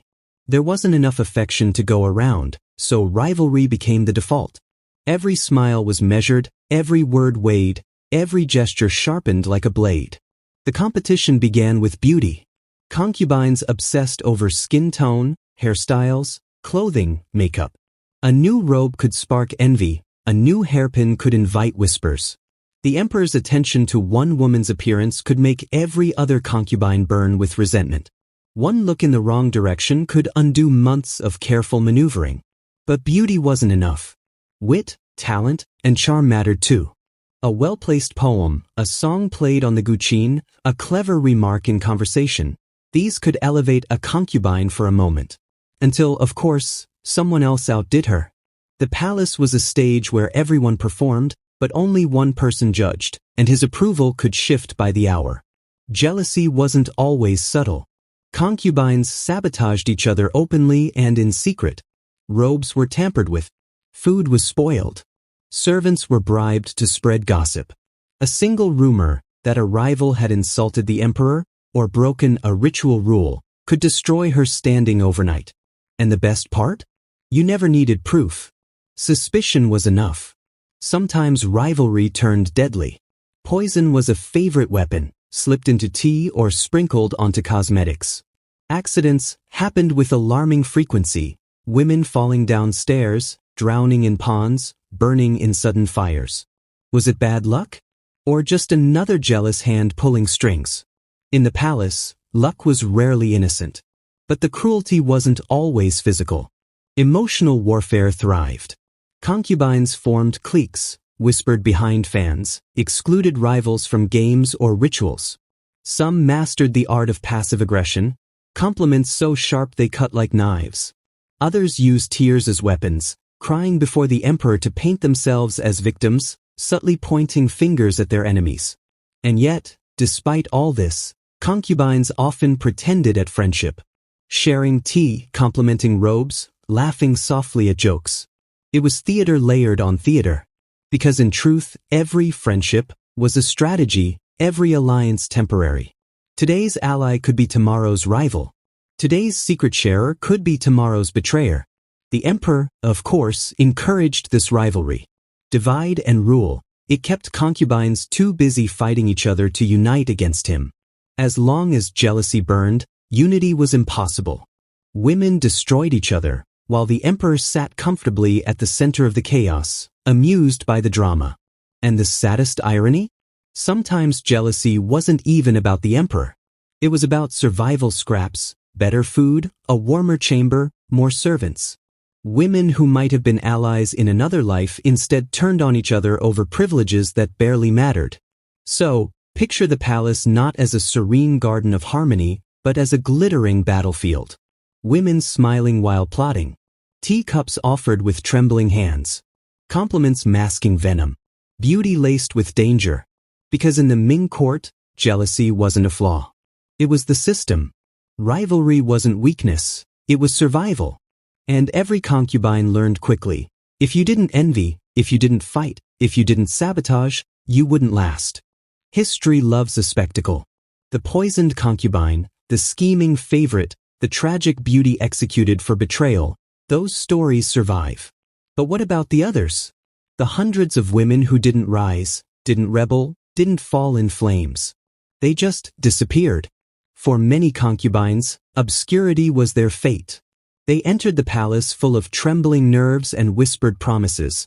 Maybe their families told them this was honor or opportunity. And then they spent the rest of their lives waiting in silence. Waiting for the emperor to notice them. Waiting for a summons that never came. Waiting until their hair turned gray and their names faded from every record. The palace was full of such women. They lived in smaller quarters, out of sight, fed on scraps of attention. Their jewels were fewer, their robes simpler, their attendants fewer in number. They didn't scheme because they had nothing to scheme with. They didn't fight rivals because they weren't considered rivals at all. They were background noise in the emperor's crowded theater. Imagine living decades like this. Waking up every day to the same routine. Bow, pray, eat, embroider, wait. The silence was heavier than punishment. At least punishment meant someone had noticed you existed. Obscurity meant you were nothing. Some forgotten concubines grew bitter, whispering curses under their breath. Others surrendered completely, moving through their days like ghosts, eyes dull, voices fading. A few clung to hope far longer than was reasonable, telling themselves, even at 40 or 50, that maybe tomorrow the emperor would finally call. But tomorrow never came. Death for these women was quiet. No dramatic suicides, no bloody executions, no monuments. They simply stopped breathing one day in some neglected chamber, and the palace barely blinked. Their families, if they even remembered, had long ago stopped asking about them. Their names weren't recorded in glorious histories. At best, they ended up in some dusty roster of palace women, a line of ink without story. And here lies the cruelest irony. Many of these forgotten concubines had once been ordinary girls with laughter, dreams, families. They were daughters who played games in courtyards, sisters who whispered secrets, young women who maybe loved someone before being dragged into the emperor's world. But history didn't preserve them as people. It erased them as shadows. Think about it. Hundreds of women over the Ming Dynasty, locked away for decades, their lives reduced to embroidery, silence, and waiting. For every famous concubine who made it into the records, dozens more died in anonymity. Forgotten not because they weren't human, but because the system never saw them as worth remembering. In modern terms, imagine being added to a group chat you can never leave, but nobody ever talks to you. Years go by, and you're still there, unseen, unacknowledged. Except instead of a group chat, it's your entire life. So when you picture the palace, don't just imagine the dramatic tales, the jealousies, the murders, the power struggles. Picture the quiet chambers, where women sat staring at walls, waiting for a knock that never came. Their lives weren't thrilling. They were worse. They were invisible. Because in the Ming court, death wasn't the only erasure. Obscurity was just as final. And for most concubines, being forgotten wasn't a risk. It was a guarantee. Palaces are built to look eternal. Thick walls, endless halls, the illusion that power will last forever. But dynasties fall. And when they do, the most fragile people in the palace, the concubines, are the first to pay the price. The Ming Dynasty collapsed in fire and betrayal, but the pattern was older than that. Whenever a dynasty ended, concubines faced one of three fates: suicide, execution, or capture. None of them were pleasant. None of them were voluntary. When an emperor died naturally, concubines were often ordered to follow him into the afterlife. Sometimes this meant poison, sometimes hanging, sometimes being sealed in tombs to suffocate in the dark beside his corpse. Officials called it loyalty. In reality, it was mass murder disguised as ritual. Hundreds of women buried alive for the sake of one man's ego. But when a dynasty collapsed violently, when rebels stormed the gates, when enemy armies broke the walls, things got even worse. Concubines weren't just symbols of the emperor. They were prizes. Captured women were paraded, humiliated, raped, sold into slavery. Some were forced to marry soldiers. Others were killed outright to prevent dishonor. It was cruelty in every possible form. And yet, the palace often destroyed its own before enemies could touch them. To keep concubines from falling into enemy hands, emperors or loyal eunuchs would order mass executions. Dozens, sometimes hundreds of women, slaughtered in courtyards or drowned in palace lakes. The logic was twisted, better dead than shamed. The women themselves didn't get a vote.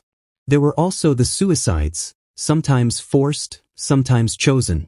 Concubines who understood what capture meant often hanged themselves with silk sashes or jumped into wells. Their deaths were later written as noble acts of devotion, though most were acts of desperation. The chronicles praised them as martyrs. What they really were, women with no options. The Ming's own collapse in the 17th century carried all of these tragedies. When Beijing fell in 1644, concubines of the Chongzhen emperor were driven into despair.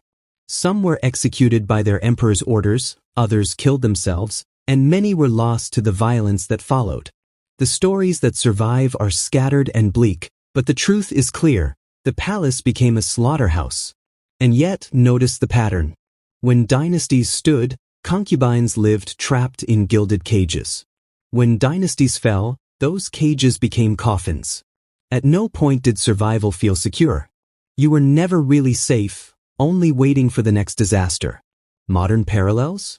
Imagine being laid off from a company, but instead of just losing your job, the office decides to kill you to protect its reputation. That's essentially what happened in dynastic collapses.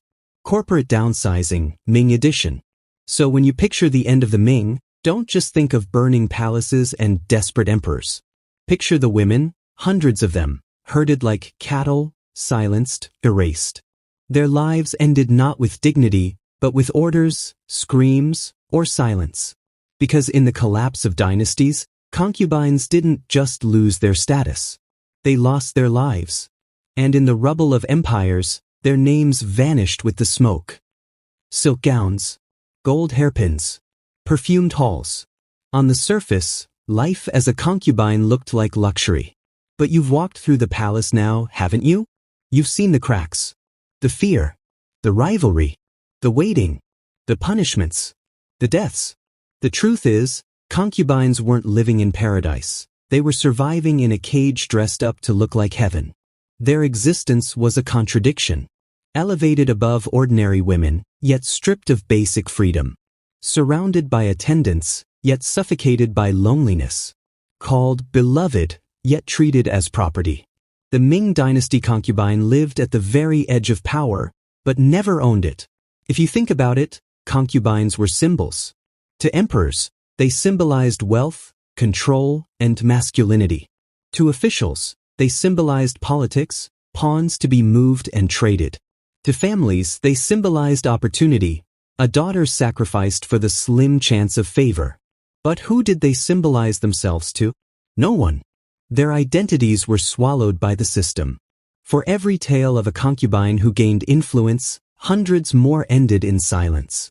We remember the few who became empress dowagers, who manipulated politics, who left behind scandals. But the majority? They lived and died in obscurity, their names erased, their stories untold. History doesn't record embroidery, waiting, or loneliness. It records spectacle. And yet, their legacy is more than just tragedy. It's a mirror. It forces us to look at how power works, how it consumes the vulnerable, how it hides cruelty behind beauty. The concubine system wasn't an accident of history. It was a design. A machine that turned women into tools, then discarded them when they broke. Modern life isn't as far removed as we'd like to believe. The gilded cage still exists, though it wears different clothes. People are still trapped in systems that promise luxury while draining freedom. Still competing, still waiting, still silenced. The concubine story lingers because it's not just history, it's a pattern. And let's be honest, the irony of concubine life is unforgettable. You live in a palace, yet you can't leave a single courtyard. You wear jewels, yet you can't choose your own fate. You are surrounded by people, yet more alone than anyone outside those walls. Luxury and misery, stitched together like the embroidery they spent their lives making. So, what's the legacy of the Ming concubines? Not the jewels, not the robes, not the ceremonies. It's the silence they left behind. The silence of women erased, forgotten, erased again. Their voices didn't echo through history, but their suffering did. Quietly, relentlessly. And maybe that's the haunting truth. Behind every dynasty, behind every emperor's triumph, behind every story of conquest and glory, there are concubines, unnamed, unseen, surviving in shadows. Their legacy isn't in the official records. It's in the emptiness where their names should be. So next time you picture the Ming Palace, don't just imagine the dragon thrones and golden halls. Imagine the women sitting in their chambers, embroidering flowers that no one will remember, whispering prayers that no one will hear. Their lives were luxury without freedom, beauty without joy, love without choice. And that, perhaps, is the cruelest lesson history offers. Sometimes the most glittering cages are also the darkest prisons.